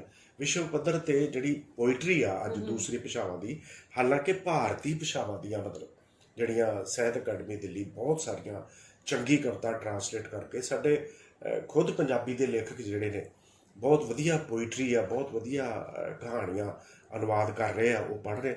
ਵਿਸ਼ਵ ਜਿਹੜਾ ਸਾਹਿਤ ਵਿਸ਼ਵ ਵਿੱਚ ਰਚਿਆ ਜਾ ਰਿਹਾ ਅੱਜ ਪੰਜਾਬੀ ਭਾਸ਼ਾ ਦੇ ਵਿੱਚ ਵੀ ਬਹੁਤ ਮਾਈ ਹੈ। ਉਹਨਾਂ ਨੂੰ ਮੈਂ ਕਹਿੰਦਾ ਵਾਂ ਵੀ ਅੱਜ ਉਹਨਾਂ ਨੂੰ ਪੜ੍ਹਨ ਦੀ ਲੋੜ ਆ ਕਿ ਤੁਹਾਡੇ ਆਲੇ ਦੁਆਲੇ ਵਿਸ਼ਵ ਪੱਧਰ ਤੇ ਕੀ ਵਾਪਰ ਰਿਹਾ। ਤੇ ਤੁਹਾਡੇ ਨੈਚੁਰਲੀ ਆ ਜਦੋਂ ਤੁਸੀਂ ਉਹੋ ਜਿਹਾ ਪੜ੍ਹੋਗੇ, ਆਲਰੇਡੀ ਤੁਸੀਂ ਲਿਖ ਰਹੇ ਆ ਤੇ ਗਰੋ ਵੀ ਕਰੋਗੇ। ਹਰ ਲੇਖਕ ਦਾ ਸੁਪਨਾ ਹੁੰਦਾ ਕਿ ਇੱਕ ਤੇ ਉਹ ਲਿਖਦਾ ਰਹੇ, ਫਿਰ ਉਹ ਛਾਪਦਾ ਰਹੇ ਤੇ ਲੋਕ ਉਹਨੂੰ ਸੁਣਦੇ ਰਹਿਣ, ਪੜ੍ਹਦੇ ਰਹਿਣ। ਇਹੀ ਹੁੰਦਾ, ਤਾਂ ਹੀ ਤੇ ਸੋਸ਼ਲ ਮੀਡੀਆ ਤੇ ਇੰਨਾ ਰੋਜ਼ ਇੰਨਾ ਕੁਛ ਹੁੰਦਾ। ਮੇਰੇ ਵਰਗੇ ਤੇ ਲਿਖਦੇ ਸੋਸ਼ਲ ਮੀਡੀਆ ਤੇ। ਤੁਹਾਡਾ ਵੀ ਇਹੋ ਜਿਹਾ ਸੁਪਨਾ ਹੋਏਗਾ ਜਦੋਂ ਲਿਖਦੇ ਸੀ, ਜਾਂ ਸੁਪਨਾ ਨਹੀਂ ਵੀ ਹੋਏਗਾ? ਕਿਹੜੇ ਮੌਕੇ ਮਿਲੇ ਕਿ ਅੱਛੀਆਂ ਜਗ੍ਹਾ ਤੇ ਤੁਹਾਡੀਆਂ ਜਿਹੜੀਆਂ ਰਚਨਾਵਾਂ ਛਪੀਆਂ? ਸਭ ਤੋਂ ਪਹਿਲਾਂ ਨਾ ਜਿਹੜੀ 86 ਦੇ ਵਿੱਚ ਮੇਰੀ ਕਵਿਤਾ ਲੋ ਮੈਗਜ਼ੀਨ 'ਚ ਛਪੀ, ਜਿਹੜਾ ਬੰਦ ਹੋ ਗਿਆ ਸੀ, ਤੇ ਫਿਰ ਪਰਮਿੰਦਰ ਜੀ ਤੋਂ ਉਦੋਂ ਸੰਪਾਦਕ ਸੀਗੇ। ਇਹ ਅੱਖਰ ਮੈਗਜ਼ੀਨ ਜਿਹੜਾ ਉਦੋਂ ਹੁਣ ਅੱਖਰ ਬਣ ਗਿਆ, ਉਹ ਬੰਦ ਹੋ ਕੇ ਨਿਕਲ ਗਿਆ। ਤੇ ਫਿਰ ਦੂਸਰੀ ਕਵਿਤਾ ਜਿਹੜੀ ਮੇਰੀ ਨਾਗਮਣੀ ਦੇ ਵਿੱਚ ਛਪੀ। ਤੇ ਪੰਜਾਬੀ ਦੇ ਵਿੱਚ ਕੋਈ ਵੀ ਇਹੋ ਜਿਹਾ ਪਰਚਾ ਨਹੀਂ ਹੋਊਗਾ ਪ੍ਰੀਤ ਲੜੀ ਤੋਂ ਲੈ ਕੇ ਸਿਰਜਣਾ ਹੋਇਆ, ਆਰਸੀ ਹੋਈ, ਚਰਚਾ ਹੋਈ, ਨੀਲਮਣੀ ਹੋਈ, ਜਿੰਨੇ ਵੀ ਪੰਜਾਬੀ ਦੇ ਪਰਚੇ ਉਦੋਂ ਸਿਰਕੱਢ ਪਰਚੇ ਸੀ ਨਾ, ਉਹਨਾਂ ਵਿੱਚ ਮੈਂ 1986 ਤੋਂ ਲੈ ਕੇ ਤੇ 2003 ਤੱਕ ਮੈਂ ਲਗਾਤਾਰ ਛਪਦਾ ਰਿਹਾ। ਬਾਹਰ ਇਟਲੀ 'ਚ ਰਹਿ ਕੇ ਵੀ ਤੇ ਇੱਥੇ ਰਹਿ ਕੇ ਵੀ ਛਪਦਾ ਰਿਹਾ। ਤੇ ਉਦੋਂ ਜਦੋਂ ਨਵਾਂ ਲੇਖਕ ਸ਼ੁਰੂ ਹੁੰਦਾ ਨਾ, ਤੇ ਉਹਦੀ ਇੱਛਾ ਹੁੰਦੀ ਆ ਮਤਲਬ ਕਿ ਮੈਂ ਮਤਲਬ ਕਿਤੇ ਛਪਾਂ। ਜਦੋਂ ਉਹਦੀਆਂ ਇੱਕ ਦੋ ਕਿਤਾਬਾਂ ਵੀ ਆ ਜਾਂਦੀਆਂ ਤੇ ਫਿਰ ਉਹ ਥੋੜਾ ਜਿਹਾ ਉਹਦਾ ਸਫ਼ਰ ਜਿਹੜਾ ਹੁੰਦਾ ਵਾ, ਸੁਭਾਵਕ ਆ, ਜਿਹੜਾ ਕਵਿਤਾ ਦੇ ਨਾਲ ਜੁੜਿਆ ਬੰਦਾ, ਉਹਦਾ ਅੰਦਰ ਦਾ ਸਫ਼ਰ ਸ਼ੁਰੂ ਹੋ ਜਾਂਦਾ। ਫਿਰ ਉਹ ਆਪਣੇ ਆਪ ਨੂੰ ਆਪਣੇ ਨਾਲ ਸੰਵਾਦ ਕਰਦਾ ਬਹੁਤ ਜ਼ਿਆਦਾ, ਤੇ ਉਦੋਂ ਉਹਦੀ ਬਹੁਤੀ ਛਪਣ ਦੀ ਇੱਛਾ ਵੀ ਨਹੀਂ ਰਹਿ ਜਾਂਦੀ। ਤੇ ਫਿਰ ਜਦੋਂ ਫੋਨ ਕਰਦੇ ਕਿ ਛਪਵਾ ਲਓ, ਉਹ ਕਿਸੇ ਵੇਲੇ ਮਤਲਬ ਹੁਣ ਮੈਂ ਅੱਖਰ ਦਾ ਆਪਾਂ ਅੱਖਰ ਬਾਰੇ ਵੀ ਗੱਲ ਕਰਦੇ ਹਾਂ ਵੀ ਮੈਂ ਉਹਦੀ ਕੋਈ ਕਵਿਤਾ ਵਿਸ਼ੇਸ਼ ਦਾ ਅੰਕ ਕੱਢ ਰਿਹਾ ਸੀ, ਤੇ 3 ਮਹੀਨੇ ਤੋਂ ਮੈਂ ਲਗਾਤਾਰ ਇੱਕ ਲੰਬੀ ਜਦੋਜਹਿਦ ਤੋਂ ਬਾਅਦ ਮੈਂ ਉਹਨਾਂ ਜਿਹੜੇ ਵੱਡੇ ਕਵੀ ਨੇ ਉਹਨਾਂ ਦੀਆਂ ਕਵਿਤਾਵਾਂ ਮੰਗਵਾਉਣ ਵਿੱਚ ਕਾਮਯਾਬ ਹੋਇਆ ਕਿ ਜਿਨ੍ਹਾਂ ਨੂੰ ਅਸੀਂ ਮਤਲਬ ਛਾਪਣਾ ਚਾਹੁੰਦੇ ਸੀਗੇ। ਜਿਹੜੇ ਅੱਛੇ ਲੇਖਕ ਆ ਨਾ, ਉਹ ਮਤਲਬ ਚੁੱਪ ਜੇ ਕਰ ਜਾਂਦੇ, ਮੁੜ ਕੇ ਲਿਖਦੇ ਆ। ਅਕਸਰ ਇਹ ਹੁੰਦਾ ਕਿ ਘਰ ਵਿੱਚ ਲੇਖਕ ਨਾ ਹੋਵੇ ਤੇ ਲੋਕ ਕਹਿੰਦੇ ਕਿ ਜਦ ਘਰ ਦੇ ਕਹਿੰਦੇ ਕਿ ਕੀ ਕਰ ਰਹੇ ਹੋ ਤੁਸੀਂ, ਹਨਾ, ਕਿ ਇਹ ਆਪਣੀ ਦੁਨੀਆ ਬਣਾਈ ਹੋਈ ਆ। ਕਈ ਵਾਰੀ ਵਿਰੋਧ ਹੋ ਜਾਂਦਾ, ਤੇ ਜਿਵੇਂ ਮੈਂ ਪਹਿਲਾਂ ਵੀ ਗੱਲ ਕੀਤੀ ਕਿ ਤੁਸੀਂ ਇਕੱਲੇ ਰਹਿ ਜਾਂਦੇ ਹੋ। ਸੋ ਘਰ 'ਚ ਕਿਵੇਂ ਦਾ ਮਾਹੌਲ ਰਿਹਾ? ਘਰ ਵਿੱਚ ਕੋਈ ਲੇਖਕ ਹੈਗਾ ਸੀ? ਸਾਡੇ ਨਾ ਖਾਨਦਾਨ ਵਿੱਚ ਹੀ ਕੋਈ ਲੇਖਕ ਨਹੀਂ ਹੈਗਾ। ਮੇਰਾ ਸ਼ੁਰੂ 'ਚ ਮੈਨੂੰ ਸਟੇਜ ਕਰਨ ਦਾ ਵੀ ਬੜਾ ਸ਼ੌਕ ਸੀਗਾ, ਆਰਟਿਸਟਿਕ। ਮੈਂ ਹੀ ਇੱਕ ਮੂਵੀ ਲਿਖੀ ਆ, ਉਹਦੇ ਵਿੱਚ ਮੈਂ ਪਾਰਟ ਵੀ ਕੀਤਾ ਵਾ। ਮੇਰੀ ਇੱਛਾ ਸੀਗੀ, ਮੈਂ ਮਤਲਬ ਛੋਟਾ ਜਿਹਾ ਬਚਪਨ 'ਚ ਨਾਟਕ ਟੀਮ ਬਣਾ ਕੇ ਗੱਡਿਆਂ ਟਾਂਗਿਆਂ ਤੇ ਜਾ ਕੇ ਗੁਰਦੁਆਰਿਓਂ ਦਰੀ ਲੈਣੀ, ਨਾਟਕ ਕਰਨੇ, ਪਰ ਮੇਰੇ ਘਰਦਿਆਂ ਨੂੰ ਇਹ ਸਾਰਾ ਕੁਝ ਮਨਜ਼ੂਰ ਨਹੀਂ ਸੀਗਾ। ਉਹਦਾ ਬਹੁਤ ਵੱਡੇ ਪੱਧਰ ਤੇ ਵਿਰੋਧ ਹੋਇਆ। ਮੈਂ ਉਦੋਂ ਚੁੱਪ ਵੀ ਕੀਤਾ। ਇਹ ਵੀ ਕਿਹਾ ਗਿਆ ਵੀ ਜਾਂ ਘਰ 'ਚ ਇਹ ਰਹੂਗਾ ਜਾਂ ਕਿਤਾਬਾਂ ਰਹੂਗਾ। ਤੇ ਮੈਨੂੰ ਲੱਗਦਾ ਉਹਨਾਂ ਨੇ ਕਿਹਾ ਵੀ ਨਲਾਇਕ ਪੁੱਤ ਜੰਮ ਪਿਆ ਸਾਡਾ, ਇਹ ਕੀ ਕਰਦਾ, ਵਿਰੋਧ ਹੋਇਆ। ਪਰ ਮੇਰੀ ਜਿਹੜੀ ਉਹ ਸਾਧਨਾ ਸੀਗੀ, ਮੈਂ ਜਿੱਦਾਂ ਫਰੈਡਰਿਕ ਲੀਵੇ ਵਾਲੀ ਗੱਲ ਕੀਤੀ, ਤੇ ਜਿੱਦਾਂ ਮਤਲਬ ਉਹਨੂੰ ਉਹਨਾਂ ਨੇ ਜੇਬ ਚੋਂ ਕੱਢ ਕੇ ਪੈਸੇ ਸੁੱਟ ਦਿੱਤੇ, ਇਦਾਂ ਹੀ ਮੇਰੇ ਘਰਦਿਆਂ ਨੇ ਮੇਰੇ ਨਾਲ, ਘਰ ਦੇ ਹਰ ਜੁੜੇ ਰਿਸ਼ਤੇ ਨੇ ਮਤਲਬ ਮੈਨੂੰ ਕਬੂਲ ਕਰ ਲਿਆ। ਅੱਜ ਮਤਲਬ ਘਰ ਦੇ ਵਿੱਚ ਕਿਤਾਬਾਂ ਵੀ ਆ, ਸਾਰਾ ਕੁਝ ਮੈਨੂੰ ਯਾਦ ਆ। ਉਦੋਂ ਮੇਰਾ ਵਿਆਹ ਹੋਇਆ ਨਵਾਂ, ਤੇ ਮੇਰੀ ਤਿਤਲੀ ਤੇ ਕਾਲੀ ਹਵਾ ਕਿਤਾਬ ਆਈ, ਤੇ ਬਟਾਲੇ ਫੰਕਸ਼ਨ ਸੀਗਾ। ਤੇ ਵਿਆਹ ਹੋਏ ਨੂੰ ਥੋੜੇ 3-4 ਸਾਲ ਹੋਏ ਸੀ। ਬੱਚੀ ਛੋਟੀ ਜੀ, ਮੈਂ ਉਹਨੂੰ ਵੀ ਲੈ ਗਿਆ ਨਾਲ, ਤੇ ਮਿਸੇ ਨੂੰ। ਤੇ ਘਰ ਆ ਕੇ ਮੇਰੀ ਬੜੀ ਖੂਬਸੂਰਤ ਮਾਂ ਨੇ ਕਿਹਾ ਵੀ ਦੇਖ ਤੇ ਇਹ ਜਿਹੜਾ ਕਰਦਾ ਨਾ ਕੰਜਰ ਵਾਲਾ ਕੰਮ, ਤੇ ਅੱਜ ਤੇ ਤੂੰ ਨਾਲ ਚੱਲ ਗਈ ਹੈ, ਤੇ ਅੱਜ ਤੋਂ ਬਾਅਦ ਨਾਲ ਨਾ ਜਾਵੀਂ। ਤੇ ਪਰ ਹੁਣ ਸਾਰਾ ਕੁਝ ਵਧੀਆ। ਮੈਂ ਬਹੁਤ ਸਾਰੀਆਂ ਖੂਬਸੂਰਤ ਕਵਿਤਾਵਾਂ ਆਪਣੀ ਮਾਂ ਤੇ ਲਿਖੀਆਂ। ਮੈਂ ਕਿਹਾ ਨਾ ਉਹਨਾਂ ਕਰਕੇ ਹੀ ਆ ਮੈਂ ਸਾਰਾ ਕੁਝ। ਉਹ ਸਮੇਂ ਇੱਕ ਦੌਰ ਹੁੰਦਾ, ਪਹਿਲਾਂ ਘਰੋਂ ਵਿਰੋਧ ਹੁੰਦਾ, ਫਿਰ ਘਰ ਦੇ ਕਬੂਲ ਦੇ, ਫਿਰ ਜਦੋਂ ਸਾਰੇ ਪਾਸੇ ਜੱਗ ਜਿੱਤ ਲਈ ਤੇ ਘਰ ਦੇ ਫਿਰ ਆਪੇ ਕਬੂਲ ਜਾਂਦੇ। ਮੈਨੂੰ ਤੇ ਇਦਾਂ ਲੱਗਦਾ। ਸੋ ਇਟਲੀ ਜਾਣ ਦਾ ਸਬਬ ਕਿਵੇਂ ਬਣਿਆ ਤੇ ਕੀ ਸਟੋਰੀ ਹੀ ਕਿ ਤੁਸੀਂ ਇਟਲੀ ਚਲ ਗਏ? ਉਹ ਮਨਦੀਪ ਜੀ ਇਸ ਤਰ੍ਹਾਂ ਸੀਗਾ ਕਿ ਜਦੋਂ ਮੇਰੇ ਵੱਡੇ ਬ੍ਰਦਰ ਚਲੇ ਗਏ ਉੱਥੇ ਦਿੱਲੀ, ਪਹਿਲਾਂ ਉਹ ਦੁਕਾਨ ਕਰਦੇ ਸੀ ਨਾ ਬਿਆਸ, ਤੇ ਅਸੀਂ ਇਕੱਠੇ ਕਰਦੇ ਸੀਗੇ। ਤੇ ਉਧਰੋਂ ਮੈਂ 2-3 ਵਾਰੀ ਦੁਕਾਨ ਨੂੰ ਫੇਲ ਕਰ ਚੁੱਕਾ ਸੀਗਾ। ਤੇ ਫਿਰ ਬ੍ਰਦਰ ਚਲੇ ਗਏ ਉੱਥੇ। ਉਹਨਾਂ ਨੇ ਫਿਰ ਮੈਨੂੰ ਉੱਥੇ ਇਮੀਗ੍ਰੇਸ਼ਨ ਖੁੱਲੀ ਤੇ ਮੈਂ ਪਹਿਲੇ ਦਿਨ ਤੋਂ ਹੀ ਪੱਕਾ ਹੋ ਕੇ ਗਿਆ ਉੱਥੇ। ਫਿਰ ਮੈਂ ਇਟਲੀ ਚਲੇ ਗਿਆ। ਇਟਲੀ ਜਾ ਕੇ ਤੇ ਆਪਣਾ ਸਧਾਰਨ ਮਜ਼ਦੂਰਾਂ ਵਾਂਗੂ ਮੈਂ ਉੱਥੇ ਫੈਕਟਰੀ ਵਿੱਚ ਕੰਮ ਕੀਤਾ। ਲੈਂਗੁਏਜ ਦੀ ਬਹੁਤ ਪ੍ਰੋਬਲਮ ਸੀ, ਬੜੀਆਂ ਮੁਸ਼ਕਲ ਆਈਆਂ। ਫਿਰ ਕਿਉਂਕਿ ਮੈਂ ਪੱਤਰਕਾਰੀ ਨਾਲ ਇੱਥੇ ਜੁੜਿਆ ਹੋਇਆ ਸੀਗਾ, ਜਗਬਾਣੀ ਨਾਲ, ਦੇਸ਼ ਸੇਵਕ ਨਾਲ, ਅਜੀਤ ਨਾਲ ਮੈਂ ਕੰਮ ਕਰਦਾ ਸੀ। ਦੂਰਦਰਸ਼ਨ ਵੀ ਤੁਸੀਂ ਦੱਸਿਆ? ਹਾਂ, ਦੂਰਦਰਸ਼ਨ ਵੀ। ਮੈਂ ਜਵਾਂ ਤਰੰਗ ਪ੍ਰੋਗਰਾਮ ਹੁੰਦੇ ਸੀਗੇ ਉਹਨਾਂ ਦਿਨਾਂ ਦੇ ਵਿੱਚ, ਤੇ ਡੀਕੇ ਗੰਜੂ ਉਦੋਂ ਪ੍ਰੋਡਿਊਸਰ ਹੁੰਦੇ ਸੀ ਉਸ ਪ੍ਰੋਗਰਾਮ ਦੇ। ਤੇ ਮੈਂ ਉਹ ਪ੍ਰੋਗਰਾਮ ਕੰਪੇਅਰ ਕਰਦਾ ਸੀ ਜਵਾਂ ਤਰੰਗ ਦੇ, ਕਵਿਤਾ ਦੇ ਜਾਂ ਹੋਰ ਪ੍ਰੋਗਰਾਮ ਕੰਪੇਅਰ ਕਰਦਾ ਹੈ। ਫਿਰ ਉੱਥੇ ਜਾ ਕੇ ਨਾ ਤੇ ਇੰਗਲੈਂਡ ਤੋਂ ਇੱਕ ਅਖਬਾਰ ਪੰਜਾਬ ਟਾਈਮ ਨਿਕਲਦੀ ਸੀ, ਅੱਜ ਵੀ ਨਿਕਲਦੀ ਹੈ, ਤੇ ਉਹਦੇ ਲਈ ਮੈਂ ਕੰਮ ਕਰਨਾ ਸ਼ੁਰੂ ਕਰ ਦਿੱਤਾ। ਤੇ ਫਿਰ ਮੈਂ ਫੈਕਟਰੀ 'ਚ ਕੰਮ ਕਰਦਾ ਰਿਹਾ। ਫਿਰ ਮੈਂ ਉੱਥੇ ਮੇਰੇ ਕੁਝ ਹੋਰ ਦੋਸਤ ਮਿਲੇ ਤੇ ਪਰਚਾ ਇੰਡੋ ਇਟਾਲੀਅਨ ਟਾਈਮ ਸ਼ੁਰੂ ਕਰ ਦਿੱਤਾ। ਫਿਰ ਮੇਰਾ ਫੈਸਲਾ ਹੋਇਆ, ਮੈਨੂੰ ਕੁਝ ਦੋਸਤਾਂ ਨੇ ਵੀ ਕਿਹਾ ਵੀ ਇੱਕ ਪਾਸੇ ਲੱਗ ਜਾ ਤੂੰ। ਤੇ ਫਿਰ ਮੈਂ ਕੰਮ ਛੱਡ ਕੇ ਤੇ ਇੰਡੋ ਇਟਾਲੀਅਨ, ਕਿਉਂਕਿ ਪੇਪਰ ਤਾਂ ਸੀਗੇ ਮੇਰੇ ਕੋਲ, ਤੇ ਮੈਂ ਇੰਡੋ ਇਟਾਲੀਅਨ ਟਾਈਮ ਪੇਪਰ ਕੱਢਿਆ। ਫਿਰ ਉਹ ਦੇਖ ਲਓ ਵੀ ਉਹਨੇ ਮੇਰੀ ਇੰਡੋ ਇਟਾਲੀਅਨ ਟਾਈਮ ਜਿਹੜਾ ਪੇਪਰ ਸੀਗਾ ਮੇਰਾ, ਫਿਰ ਮੈਂ ਨੈਟ ਤੇ ਵੀ ਸ਼ੁਰੂ ਕਰ ਦਿੱਤੀ ਅਖਬਾਰ। ਤੇ ਉਹਨੇ ਮੈਨੂੰ German, France, Holland, Belgium, Norway, Sweden, Greece, Canada, England, Hungary, ਇਹਨਾਂ ਦੇਸ਼ਾਂ ਦੀ ਯਾਤਰਾ ਜਿਹੜੀ ਮੈਂ ਆਪਣੇ ਕਲਮ ਦੇ ਸਿਰ ਤੇ ਕੀਤੀ। ਤੇ ਫਿਰ ਕਮਾਈ ਵੀ ਇਹਦੇ ਤੋਂ ਹੀ ਕੀਤੀ, ਮੈਂ ਆਪਣੀ ਕਲਮ ਤੋਂ ਹੀ ਕੀਤੀ। ਪੇਪਰ ਬਹੁਤ ਫਿਰ ਸਾਰੇ ਪੂਰੇ ਯੂਰਪ 'ਚ ਜਾਣ ਲੱਗ ਪਿਆ ਸੀਗਾ। ਪੰਜਾਬੀ ਦੀ ਗੱਲ ਕਰਾਂ ਮੈਂ, ਲੈਂਗੁਏਜ ਦੀ, ਤੇ ਪੰਜਾਬੀਆਂ ਦੀ ਸਥਿਤੀ ਕੈਸੀ ਪਾਈ ਤੁਸੀਂ? ਭਾਸ਼ਾ ਦੀ ਸਥਿਤੀ ਕਿਉਂਕਿ ਵਿਗੜ ਜਾਂਦੀ ਜਦੋਂ ਬਾਹਰ ਚਲ ਗਏ। ਹਾਂ, ਬੜਾ ਵਧੀਆ ਸਵਾਲ ਆ ਤੁਹਾਡਾ। ਜਿਹੜਾ ਤੇ ਉੱਥੇ ਬੱਚਾ 7-8 ਸਾਲ ਦਾ ਜਾਂਦਾ, ਉਹ ਨੈਚੁਰਲੀ ਉਹ ਸਕੂਲ ਉਹਨੇ ਜੁਆਇਨ ਕਰਨਾ ਉੱਥੇ, ਸਕੋਲਾ ਕਹਿੰਦੇ ਸਕੂਲ ਨੂੰ ਉੱਥੇ। ਤੇ ਉਹ ਲੈਂਗੁਏਜ ਮਤਲਬ ਉਹ ਇਟਾਲੀਅਨ ਹੀ ਬੋਲੇਗਾ, ਉਹਦੇ ਦੋਸਤ ਇਟਾਲੀਅਨ ਬਣ ਜਾਣੇ ਆ। ਵਾਪਸ ਕਿਉਂ ਆ ਗਏ? ਇੰਨੀ ਵਧੀਆ ਧਰਤੀ ਛੱਡ ਕੇ, ਸਾਫ਼ ਸਫਾਈ ਮੈਂ ਤੇ ਕਵਾਂਗੀ ਛੱਡ ਕੇ, ਤੇ ਤੁਸੀਂ ਵਾਪਸ ਆ ਗਏ? ਇਹਦੇ ਵਾਪਸ ਆਉਣ ਦੇ ਜਿਹੜੇ ਮੇਰੇ ਕਾਰਨ ਸੀ ਨਾ, ਅਸੀਂ ਕੋਸ਼ਿਸ਼ ਕੀਤੀ ਕਿ ਮਾਤਾ ਪਿਤਾ ਜੀ ਮਤਲਬ ਇਟਲੀ ਮਤਲਬ ਚਲੇ ਜਾਣ ਸਾਡੇ ਕੋਲ। ਬ੍ਰਦਰ ਨੇ ਵੀ ਕੋਸ਼ਿਸ਼ ਕਮੀ ਕੀਤੀ, ਉਹ ਪਿੰਡ ਨਾਲ ਜੁੜੇ ਹੋਏ ਆ। ਤੇ ਬ੍ਰਦਰ ਨੇ ਵਾਪਸ ਨਹੀਂ ਸੀ ਆਉਣਾ, ਉਹਨਾਂ ਦੇ ਬੱਚੇ ਵੀ ਇੰਗਲੈਂਡ ਚਲ ਗਏ, ਮੇਰੀ ਫੈਮਿਲੀ ਗਈ ਨਹੀਂ ਸੀਗੀ।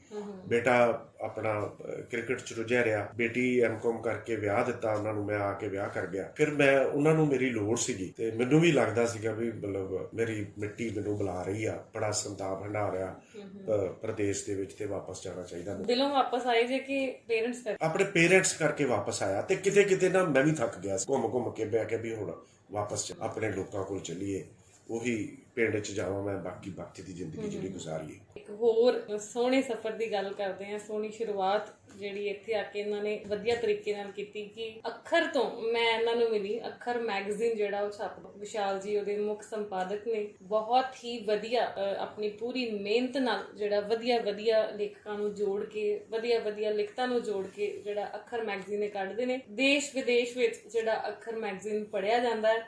ਹਰ ਵੱਡੀ ਤੋਂ ਵੱਡੀ ਸ਼ਖਸੀਅਤ ਹਮੇਸ਼ਾ ਮੈਂ ਵੇਖਦੀ ਕਿ ਅੱਖਰ ਮੈਗਜ਼ੀਨਾਂ ਤੇ ਆਮ ਹੀ ਸੋਸ਼ਲ ਮੀਡੀਆ ਤੇ ਜਿਹੜਾ ਉਹਨਾਂ ਨੂੰ ਦੇਖਦੇ ਹੋ। ਸੋ ਆਮ ਤੋਂ ਖਾਸ ਤੱਕ ਸਾਰੀ ਇਹਨਾਂ ਦੀ ਆਡੀਅנס ਆ। ਅਕਸਰ ਬੱਸ ਸਟੈਂਡ ਤੇ ਵੀ ਤੁਸੀਂ ਕਿਤੇ ਨਾ ਕਿਤੇ ਰੁਕੋ ਪੰਜਾਬ ਦੇ ਵਿੱਚ, ਤੇ ਤੁਸੀਂ ਅੱਖਰ ਮੈਗਜ਼ੀਨ ਜਿਹੜਾ ਹਮੇਸ਼ਾ ਉਹਦੀ ਜਿਹੜਾ ਉਹਦਾ ਜ਼ਿਕਰ ਕਰ ਸਕਦੇ ਹੋ, ਉਹਨੂੰ ਲੈ ਸਕਦੇ ਹੋ ਤੇ ਉਹਨੂੰ ਪੜ੍ਹ ਸਕਦੇ ਹੋ, ਕਿਉਂਕਿ ਇਹ ਵੀ ਇੱਕ ਸੇਵਾ ਹੈ ਪੰਜਾਬੀ ਦੀ। ਸੋ ਪੰਜਾਬੀ ਭਾਸ਼ਾ ਦੀ ਸੇਵਾ ਹੈ। ਲਿਖਣਾ, ਪੜ੍ਹਨਾ, ਭਾਵਨਾਵਾਂ ਇੱਕ ਬਹੁਤ ਬਾਅਦ ਦੀ ਗੱਲ ਆ। ਸਾਡੀ ਭਾਸ਼ਾ ਦੇ ਵਿੱਚ ਤੇ ਉਨੀਆਂ ਕਿਤਾਬਾਂ ਹੀ ਨਹੀਂ ਹੈਗੀਆਂ ਜਿੰਨੀਆਂ ਸਾਨੂੰ ਲੋੜ ਆ ਅੱਜ ਦੇ ਦਿਨ। ਉਹਨੇ ਮੈਗਜ਼ੀਨ ਹੀ ਨਹੀਂ ਹੈਗੇ। ਲਿਖਣ ਵਾਲੇ, ਚੰਗਾ ਲਿਖਣ ਵਾਲੇ ਸਾਰੇ ਹੀ ਲੇਖਕਾਂ ਨੂੰ, ਸਾਰੇ ਹੀ ਸੰਪਾਦਕਾਂ ਨੂੰ ਸਾਡਾ ਸਲਾਮ ਹੈ, ਜਿਹੜੇ ਇਸ ਚੀਜ਼ ਨੂੰ ਸਮਝਦੇ ਆ, ਖਾਸ ਕਰਕੇ ਜਿਹੜੇ ਰੀਡਰ ਹੁੰਦੇ ਆ। ਸੋ ਅੱਖਰ ਦੀ ਗੱਲ ਕਰਦੇ ਆ। ਅੱਖਰ ਤੋਂ ਇਲਾਵਾ ਤੇ ਬਿਲਕੁਲ ਵਿਸ਼ਾਲ ਜੀ ਦੀ ਆਪਣੀ ਇੱਕ ਪਹਿਚਾਣ ਹੈ, ਪਰ ਅੱਖਰ ਨਾਲ ਮੈਂ ਕਹਾਂਗੀ ਕਿ ਤਾਜ ਹੈ ਇਹਨਾਂ ਦੇ ਸਿਰ ਤੇ ਅੱਖਰ। ਸੋ ਅੱਖਰ ਦਾ ਸਫ਼ਰ ਇੰਡੀਆ ਆ ਕੇ ਕਿੱਦਾਂ ਸ਼ੁਰੂ ਹੋਇਆ? ਹਾਂ, ਉਹਨਾਂ ਦਿਨਾਂ ਦੇ ਵਿੱਚ ਜਦੋਂ ਮੈਂ ਵਾਪਸ ਆਇਆ ਨਾ, ਸੰਪਾਦਕ ਸੀਗੇ ਪਹਿਲਾਂ 1977 ਦੇ ਵਿੱਚ ਉਹਨਾਂ ਨੇ ਸ਼ੁਰੂ ਕੀਤਾ, ਫਿਰ ਲੋ ਆ ਗਿਆ, ਫਿਰ ਅੱਖਰ ਆ ਗਿਆ ਤੇ ਡੈਥ ਹੋ ਗਈ। ਫਿਰ ਡਾਕਟਰ ਕਰਨੈਲ ਸ਼ੇਰਗਿੱਲ ਜਿਹੜੇ ਯੂਕੇ ਰਹਿੰਦੇ ਆ, ਡਾਕਟਰ ਵਿਕਰਮਜੀਤ, ਪਰਮਿੰਦਰ ਸੋਢੀ ਹੋਣੀ, ਸਵਰਾਜ ਵੀਰ ਹੋਣੀ, ਚਲੋ ਉਹ ਹੁਣ ਸੰਪਾਦਕ ਪੰਜਾਬੀ ਟ੍ਰਿਬਿਊਨ ਦੇ ਬਣ ਗਏ, ਅੰਦਰੇਸ਼ ਮੀਤ, ਤਰਲੋਚਨ ਹੋਣੀ ਸੀਗੇ, ਇਹ ਸਾਰੇ ਦੋਸਤ ਇਕੱਠੇ ਹੋਏ ਤੇ ਇਹਨਾਂ ਨੇ ਕਿਹਾ ਵੀ ਪਹਿਲਾਂ ਵੀ ਮੇਰੇ ਨਾਲ ਗੱਲ ਕੀਤੀ, ਕਿਉਂਕਿ ਮੈਂ 7 ਸਾਲ ਉੱਥੇ ਇੰਡੋ ਇਟਾਲੀਅਨ ਟਾਈਮ ਕੱਢਦਾ ਰਿਹਾ ਸੀ, ਮੈਨੂੰ ਪਤਾ ਸੀ ਮੇਰਾ ਛੋਟਾ ਜਿਹਾ ਕੋਈ ਉਧਰੋਂ 2003 ਚ ਨਾਗਮਣੀ ਵੀ ਬੰਦ ਹੋ ਚੁੱਕਾ ਸੀ, ਮੈਂ ਕੁਝ ਹੋਰ ਦੋਸਤਾਂ ਨਾਲ ਸਲਾਹ ਕੀਤੀ। ਫਿਰ ਇਹ ਡਾਕਟਰ ਆਪਣਾ ਕਰਨੈਲ ਹੋਣੀ ਆਏ ਹੋਏ ਸੀਗੇ, ਉਹਨਾਂ ਨੇ ਸਾਡੇ ਨਾਲ ਮੀਟਿੰਗ ਕੀਤੀ, ਗੱਲਬਾਤ ਕੀਤੀ ਤੇ ਫਿਰ ਅੱਖਰ ਦਾ ਮੇਰਾ ਇੱਕ ਐਡੀਟਰ ਦਾ ਤਜਰਬਾ ਵੀ ਸੀਗਾ, ਮਾਰਕੀਟਿੰਗ ਦਾ ਤਜਰਬਾ ਸੀਗਾ ਤੇ ਮੈਨੂੰ ਉਹਨਾਂ ਨੇ ਫੈਸਲਾ ਕੀਤਾ ਵੀ ਇਹਦੀ ਸੰਪਾਦਕੀ ਕਰੂਗਾ। ਕੰਮ ਕਰਨ ਦਾ ਜੇ ਮੈਂ ਇਟਲੀ ਚ ਮੈਗਜ਼ੀਨ ਕੱਢਿਆ ਤੇ ਜੇ ਇਹ ਕੱਢਿਆ, ਇਹ ਮੇਰਾ ਜਨੂਨ ਆ ਤੇ ਮੇਰੇ ਦੋਸਤਾਂ ਦਾ ਮੇਰੇ ਨਾਲ ਹੌਸਲਾ ਵਾ।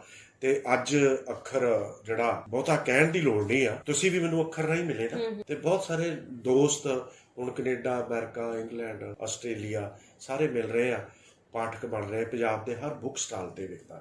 ਕੱਲਾ ਇਹ ਨਹੀਂ, ਮਤਲਬ ਹੋਰ ਮੈਗਜ਼ੀਨ ਵੀ ਜਿਹੜੇ ਪੰਜਾਬੀ ਦੇ ਨਿਕਲ ਰਹੇ ਆ, ਚੰਗੇ ਮੈਗਜ਼ੀਨ ਨਿਕਲ ਰਹੇ ਆ ਤੇ ਮੈਂ ਵੀ ਉਹਦੇ ਵਿੱਚ ਆਪਣਾ ਤਿਰਫਲ ਹਿੱਸਾ ਪਾ ਰਿਹਾ, ਜਿਹੜੀ ਮੇਰੀ ਬਣਦੀ ਜ਼ਿੰਮੇਵਾਰੀ ਹੈ, ਉਹ ਕੰਮ ਕਰ ਰਹੇ ਅੱਖਰ ਦਾ, ਮਤਲਬ ਸਕੂਨ ਆ ਕੰਮ ਕਰਕੇ। ਸੋ ਜੇ ਅੱਖਰ ਦੀ ਗੱਲ ਕਰੀਏ ਤੇ ਦੇਸ਼ ਵਿਦੇਸ਼ ਵਿੱਚ ਕਿੱਥੇ ਕਿੱਥੇ ਤੱਕ ਪਹੁੰਚ ਗਿਆ ਅੱਖਰ, ਕਿਹੜੇ ਦੇਸ਼ 'ਚ ਪਹੁੰਚ ਗਿਆ, ਮੇਜਰ ਦੀ ਆਪਾਂ ਗੱਲ, ਜਿਹੜਾ ਸਿਲਸਿਲਾ ਹੁੰਦਾ ਜਦੋਂ ਤੁਸੀਂ ਅੱਖਰ ਰੈਡੀ ਹੋ ਕੇ ਤੁਹਾਡੇ ਕੋਲ ਆ ਗਿਆ, ਫਿਰ ਮੈਂ ਵੇਖਦੀ ਕਿ ਤੁਸੀਂ ਇਹਨੂੰ ਪ੍ਰੋਪਰ ਪੈਕ ਕਰਕੇ ਪੋਸਟ ਕਰ ਰਹੇ ਹੋ, ਅੱਖਰ ਇੱਧਰ ਜਾ ਰਿਹਾ ਉੱਧਰ ਜਾ ਰਿਹਾ, ਮਤਲਬ ਕਿ ਤੁਸੀਂ ਉਹ 'ਚ ਸਮਾ ਕੇ ਪੂਰਾ ਆਪਣਾ ਵਰਲਡ ਟੂਰ ਕਰ ਰਹੇ ਹੋ। ਸੋ ਉਹੀ ਮੇਰਾ ਸਵਾਲ ਹੀ, ਦੇਸ਼ ਵਿਦੇਸ਼ 'ਚ ਅੱਖਰ ਕਿੱਥੇ ਕਿੱਥੇ ਪਹੁੰਚ ਗਿਆ, ਇਹਦੇ ਰੀਡਰਸ ਕਿਵੇਂ ਦੇ ਨੇ? ਦੇਖੋ, ਇਹਦੇ ਨਾ ਅਸਲ 'ਚ ਜਿਹੜੇ ਦੇਸ਼ਾਂ 'ਚ ਵੀ ਇਹ ਅੱਖਰ ਜਾਂਦਾ ਨਾ, ਇਹ ਆਲਰੇਡੀ ਪਰਮਿੰਦਰਜੀਤ ਦੇ ਵੇਲੇ ਵੀ ਜਾਂਦੇ ਸੀ, ਪਰ ਉਦੋਂ ਉਹਨਾਂ ਕੋਲ ਇੰਨੇ ਸੋਰਸ ਨਹੀਂ ਸੀਗੇ, ਉਹ ਪੰਜਾਬ ਦੇ ਬੁੱਕ ਸਟਾਲ ਤੇ ਨਹੀਂ ਜਾਂਦੇ, ਕੋਰੀਅਰ ਕਰਦੇ, ਕਿਤੇ ਭੇਜਿਆ ਕਿਤੇ ਨਾ ਭੇਜਿਆ, ਕਿਤੇ ਪਹੁੰਚ ਗਿਆ ਕਿਤੇ ਨਾ ਪਹੁੰਚ ਗਿਆ। ਕਹਿੰਦੇ ਨਾ ਜਿੱਦਾਂ ਕਾਮਯਾਬ ਜਿਹੜੇ ਲੋਕ ਆ, ਜਿੱਦਾਂ ਤੁਸੀਂ ਆਪਣੇ ਫੀਲਡ 'ਚ ਕਿੱਥੇ ਦੇ ਕਿੱਥੇ ਪਹੁੰਚ ਗਏ, ਕੁਝ ਵੱਖਰਾ ਕੰਮ ਨਹੀਂ ਕਰਦੇ ਕੋਈ ਵੀ, ਉਹਨਾਂ ਦਾ ਕੰਮ ਕਰਨ ਦਾ ਤਰੀਕਾ ਵੱਖਰਾ ਹੁੰਦਾ, ਉਹੀ ਅੱਖਰ ਆ, ਉਹੀ ਕਲਮਾ, ਉਹੀ ਲੇਖਕ ਆ, ਮੇਰਾ ਤਰੀਕਾ ਥੋੜਾ ਜਿਹਾ ਵੱਖਰਾ ਕੰਮ ਕਰ। ਹੁਣ ਮੈਂ ਮਤਲਬ ਸੋਸ਼ਲ ਮੀਡੀਆ ਰਾਹੀਂ ਮਤਲਬ ਬਹੁਤ ਸਾਰੇ ਜਿਹੜੇ ਚੰਦੇ ਆਉਂਦੇ ਆ ਨਾ, ਉਹ ਸੋਸ਼ਲ ਮੀਡੀਆ ਰਾਹੀਂ ਮਤਲਬ ਜਦੋਂ ਤੁਸੀਂ ਇਹਨੂੰ ਰਿਪਰੈਜ਼ੈਂਟ ਕਰਦੇ ਆ, ਆਪਣੀ ਗੱਲ ਨੂੰ ਤੁਸੀਂ ਪੇਸ਼ ਕਰਦੇ ਆ ਤੇ ਪਹੁੰਚਦਾ। ਹੁਣ ਕੈਨੇਡਾ ਜਾ ਰਿਹਾ, ਅਮਰੀਕਾ ਜਾ ਰਿਹਾ, ਇੰਗਲੈਂਡ ਜਾ ਰਿਹਾ, ਆਸਟ੍ਰੇਲੀਆ ਜਾ ਰਿਹਾ, ਜਰਮਨ ਜਾ ਰਿਹਾ ਤੇ ਪੰਜਾਬ ਦੇ ਹੋਰਨਾਂ ਸੂਬਿਆਂ 'ਚ ਵੀ ਜਾ ਰਿਹਾ। ਪਾਠਕਾਂ ਦਾ ਇਹਨਾਂ ਦਾ ਘੇਰਾ ਵਧਿਆ, ਅੱਜ ਦੇ ਯੁੱਗ ਦੇ ਵਿੱਚ ਵਧਿਆ ਤੇ ਬਹੁਤ ਸਾਰੇ ਚੰਦੇ ਵੀ ਸਾਨੂੰ ਮਿਲਦੇ ਆ। ਇਹਦੇ 'ਚੋਂ ਕਮਾਈ ਤੇ ਨਹੀਂ ਹੋ ਸਕਦੀ, ਪਰ ਥੋੜਾ ਬਹੁਤਾ ਤੁਸੀਂ ਨੇੜੇ ਪਹੁੰਚ ਸਕਦੇ ਇਹਨੂੰ ਕੱਢਣ ਵਾਸਤੇ, ਜਦੋਂ ਦੋਸਤ ਤੁਹਾਡੇ ਐਪਰੀਸ਼ੀਏਟ ਕਰਦੇ, ਚੰਦੇ ਪਹੁੰਚਦੇ। ਔਰ ਪੰਜਾਬ ਦੇ ਹਰ ਬੁੱਕ ਸਟਾਲ ਤੇ ਮੈਂ ਖੁਦ ਜਾ ਕੇ ਡੀਲ ਕਰਦਾ, ਕੋਈ ਐਸਾ ਸ਼ਹਿਰ ਨਹੀਂ ਹੈਗਾ ਮਾਲਵੇ ਦੁਆਬੇ ਦੇ ਵਿੱਚ ਕਿ ਜਿੱਥੇ ਮੈਗਜ਼ੀਨ ਨਹੀਂ ਪਹੁੰਚਦਾ ਤੇ ਜਿੱਥੇ ਨਾ ਵਿਕਦਾ ਹੋਵੇ। ਖੁਸ਼ੀ ਦੀ ਗੱਲ ਇਹ ਆ ਵੀ ਸਪੋਜ਼ ਕਰ ਲਓ ਆਪਾਂ ਇੱਕ ਜਗ੍ਹਾ ਤੇ 20 ਕਾਪੀਆਂ ਰੱਖੀਆਂ, ਜੇ ਮਤਲਬ ਉੱਥੇ ਸਪੋਜ਼ ਕਰ ਲਓ 17 ਵਿਕੀਆਂ, 3 ਕਾਪੀਆਂ ਨਾ, ਅਸੀਂ 3 ਕਾਪੀਆਂ ਮੈਂ ਵਾਪਸ ਨਹੀਂ ਲੈ ਕੇ ਆਉਣਾ, ਮੈਂ ਉਹਨੂੰ ਬੁੱਕ ਸਟਾਲ ਵਾਲਿਆਂ ਨੂੰ ਕਹਿ ਦਿੰਦਾ ਵੀ ਇਹ 3 ਕਾਪੀਆਂ ਨਾ, ਜਦੋਂ ਕੋਈ ਤੁਹਾਡੇ ਕੋਲ ਸਾਹਿਤ ਦਾ ਵਿਦਿਆਰਥੀ ਆਉਂਦਾ, ਸਟੂਡੈਂਟਸ ਆਉਂਦਾ, ਤੇ ਉਹਨਾਂ ਨੂੰ ਤੁਸੀਂ ਇਹ ਕਾਪੀ ਫ੍ਰੀ ਦੇ। ਫਿਰ ਮੈਨੂੰ ਖੁਸ਼ੀ ਹੁੰਦੀ ਆ ਕਿ ਜਿਨ੍ਹਾਂ ਨੇ ਕਾਪੀ ਉਹ ਲਈ ਹੁੰਦੀ ਆ ਨਾ, ਉਹਨਾਂ ਦੇ ਮੈਨੂੰ ਫੋਨ ਆਉਂਦੇ ਆ ਤੇ ਉਹ ਅੱਖਰ ਤੱਕ ਪਹੁੰਚ ਕਰਦੇ। ਏਦਾਂ ਗਰੋ ਹੋ ਰਿਹਾ ਸਾਰਾ ਕੁਝ। ਮੈਗਜ਼ੀਨ ਚਲਾਉਣਾ ਸੌਖਾ ਨਹੀਂ ਆ, ਇਹ ਵੀ ਮੇਰਾ ਕੁਐਸਚਨ ਹੈਗਾ ਸੀ, ਉੱਤੇ ਆਪਾਂ ਫੇਰ ਆਨੇ। ਕਵੀ ਦੀ ਕਮਾਈ ਬੜੀ ਔਖੀ ਆ, ਪਰ ਉਸ ਤੋਂ ਪਹਿਲਾਂ ਕਿ ਇਹਨੂੰ ਸਾਰਾ ਕੁਝ, ਇਹਦਾ ਸਿਲਸਿਲਾ ਸੰਭਾਲਣਾ ਹੀ ਬੜਾ ਔਖਾ ਮੈਨੂੰ ਲੱਗਦਾ। ਤੇ ਜਦੋਂ ਤੁਹਾਡੀ ਕਸ਼ਮਕਸ਼ ਚੱਲਦੀ ਆ, ਕਵਿਤਰੀਆਂ ਨਾਲ ਤੇ ਕਵੀ ਹੁੰਦੇ ਨੇ, ਸਾਡੀ ਕਵਿਤਾ ਪਾਓ, ਸਾਡੀ ਕਵਿਤਾ ਪਾਓ, ਤੇ ਕਿੱਦਾਂ ਹੈਂਡਲ ਕਰਦੇ ਸਾਰਾ ਕੁਝ? ਮਨਦੀਪ ਜੀ, ਇਹ ਵੀ ਸਵਾਲ ਬਹੁਤ ਜ਼ਰੂਰੀ ਸੀ, ਮੇਰਾ ਮੈਸੇਜ ਵੀ ਪਾਠਕਾਂ ਤੱਕ ਪਹੁੰਚ ਜਾਊਗਾ। ਕਿਸੇ ਵੇਲੇ ਨਾ ਬਹੁਤ ਸਾਰੇ ਜਿਹੜੇ ਕਵੀ ਦੀ ਰਚਨਾ ਨਾ, ਚੰਗੇ ਕਵੀ ਦੀ ਵੀ ਰਚਨਾ ਰਹਿ ਜਾਂਦੀ ਹੈ, ਕਿਉਂਕਿ ਪੇਜ ਇਹਦੇ 112 ਪੇਜ ਜਾਂ 28 ਕਦੀ ਵੱਧ ਘਟ ਜਾਂਦੇ ਆ। ਕਿਹਨੂੰ ਛਾਪਣਾ ਵਾ, ਕਿਹਨੂੰ ਨਹੀਂ ਛਾਪਣਾ, ਇਹ ਮੇਰੇ ਤੇ ਉਦੋਂ ਬੜੀ ਕ੍ਰਿਟੀਕਲ ਸਟੇਜ ਹੁੰਦੀ ਆ। ਮੇਰੇ ਨਾਲ ਸ਼ੇਖਰ ਆ, ਬਖਤਾਵਰ ਵਾ, ਮਲਵਿੰਦਰ ਵਾ, ਤਰਲੋਚਨ ਹੋਣੀ ਆ, ਅਸੀਂ ਸਾਰੇ ਬੈਠ ਕੇ ਫੈਸਲਾ ਕਰਦੇ। ਡਾਕਟਰ ਵਿਕਰਮਜੀਤ ਹੋਣੀ ਆ, ਹੁਣ ਪਰਮਿੰਦਰ ਸੋਢੀ ਆ, ਡਾਕਟਰ ਵਿਕਰਮਜੀਤ ਹੋਣੀ ਆ, ਭੁਪਿੰਦਰ ਦਲੇਰ ਆ, ਡਾਕਟਰ ਕਰਨੈਲ ਸ਼ੇਰਗਿੱਲ, ਉਹਦੇ ਚੋਂ ਬਾਹਰ ਬੈਠੇ ਹੋਏ ਆ ਸਾਰੇ ਲੋਕ।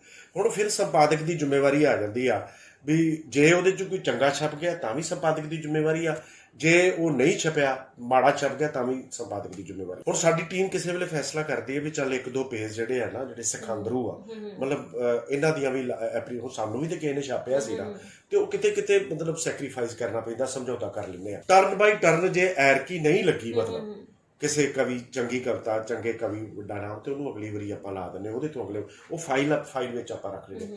ਹੁਣ ਜਿਹੜੀ ਕਈ ਚੀਜ਼ਾਂ ਹੁੰਦੀਆਂ, ਹੁਣ ਪਰਚੇ ਦੇ ਮਿਆਰ ਨੂੰ ਵੀ ਸਾਹਮਣੇ ਰੱਖਣਾ ਹੁੰਦਾ ਤੇ ਕਿਸੇ ਵੇਲੇ ਤੁਹਾਡੀ ਦੋਸਤੀ ਵੀ ਉਹਨਾਂ ਨਾਲ ਚੰਗੀ ਹੁੰਦੀ ਆ ਤੇ ਤੁਸੀਂ ਛਾਪ ਵੀ ਨਹੀਂ ਸਕਦੇ। ਨਾ ਅਸੀਂ ਉਹਨਾਂ ਨੂੰ ਵਾਪਸ ਭੇਜਦੇ ਆ ਤੇ ਨਾ ਹੀ ਅਸੀਂ ਛਾਪਦੇ, ਨਾ ਹੀ ਹਾਂ ਕਰਦੇ। ਕਵਿਤਰੀਆਂ ਦੇ ਲੜ ਪੈਂਦੀਆਂ ਹੋਣੇ ਤੁਹਾਡੇ ਨਾਲ ਕਵੀ ਤੇ ਫਿਰ ਵੀ ਤੁਸੀਂ ਸੰਭਾਲ ਹਾਂ ਆਉਂਦੀ ਇਹ ਸਮੱਸਿਆ ਆਉਂਦੀ ਸਾਹਮਣੇ। ਤੁਸੀਂ ਕੀ ਕਰਦੇ ਹੋ, ਜਸਟਿਸ ਕਰਨ ਦੀ ਕੋਸ਼ਿਸ਼ ਕਰਦੇ? ਹਾਂ ਪਰਚੇ, ਮੈਂ ਪਹਿਲਾਂ ਕਿਹਾ ਵੀ ਪਰਚੇ ਨੂੰ ਰੱਖ ਕੇ ਸਾਰਾ ਕੁਝ ਮਤਲਬ ਵੇਖ ਕੇ ਫਿਰ ਕਰਨਾ ਨਹੀਂ ਪੈਂਦਾ। ਮਨਦੀਪ ਜੀ ਮੈਂ ਤੁਹਾਨੂੰ ਦੱਸਾਂ, ਆਪਣੇ ਪਾਠਕਾਂ ਨਾਲ ਵੀ ਮੈਂ ਗੱਲ ਕਰ ਰਿਹਾ, ਤੁਹਾਡੇ ਨਾਲ ਲੋਕ ਜੁੜੇ ਸਾਹਿਤ ਨਾਲ, ਕਿ ਹਰ ਪਰਚਾ ਨਾ ਜਿਹੜਾ ਅੱਖਰ ਦਾ ਅੰਕ ਆ ਮੈਂ ਅੱਖਰ ਦਾ ਅੰਕ ਕੱਢਿਆ, ਮੇਰੇ ਲਈ ਉਹ ਚੁਣੌਤੀ ਲੈ ਕੇ ਆਇਆ ਕਿ ਇਹਦੇ ਤੋਂ ਬੈਸਟ ਅਗਲਾ ਅੰਕ ਕਰਨਾ। ਮੇਰੇ ਲਈ ਹਰ ਅੰਕ ਮੇਰੇ ਲਈ ਚੁਣੌਤੀ ਆ। ਮੈਂ ਸੋਚਿਆ ਕਿ ਯਾਰ ਮੈਂ ਕੁਛ ਨਹੀਂ ਕਰ ਪਾਇਆ, ਨਥਿੰਗ ਆ, ਮੈਂ ਇਹਨੂੰ ਕੁਛ ਨਹੀਂ ਕੀਤਾ, ਮੈਂ ਇਹਦੇ ਤੋਂ ਵਧੀਆ ਕਰਨਾ। ਜਦੋਂ ਉਹ ਵਧੀਆ, ਮੈਨੂੰ ਪਾਠਕਾਂ ਦਾ ਬਹੁਤ ਵੱਡਾ ਹੰਗਾਰਾ, ਮੈਂ ਪਾਠਕਾਂ ਕਰਕੇ ਹੀ ਹਾਂ, ਆਪਣੇ ਸਲਾਹਕਾਰ ਦੋਸਤਾਂ ਕਰਕੇ ਆ।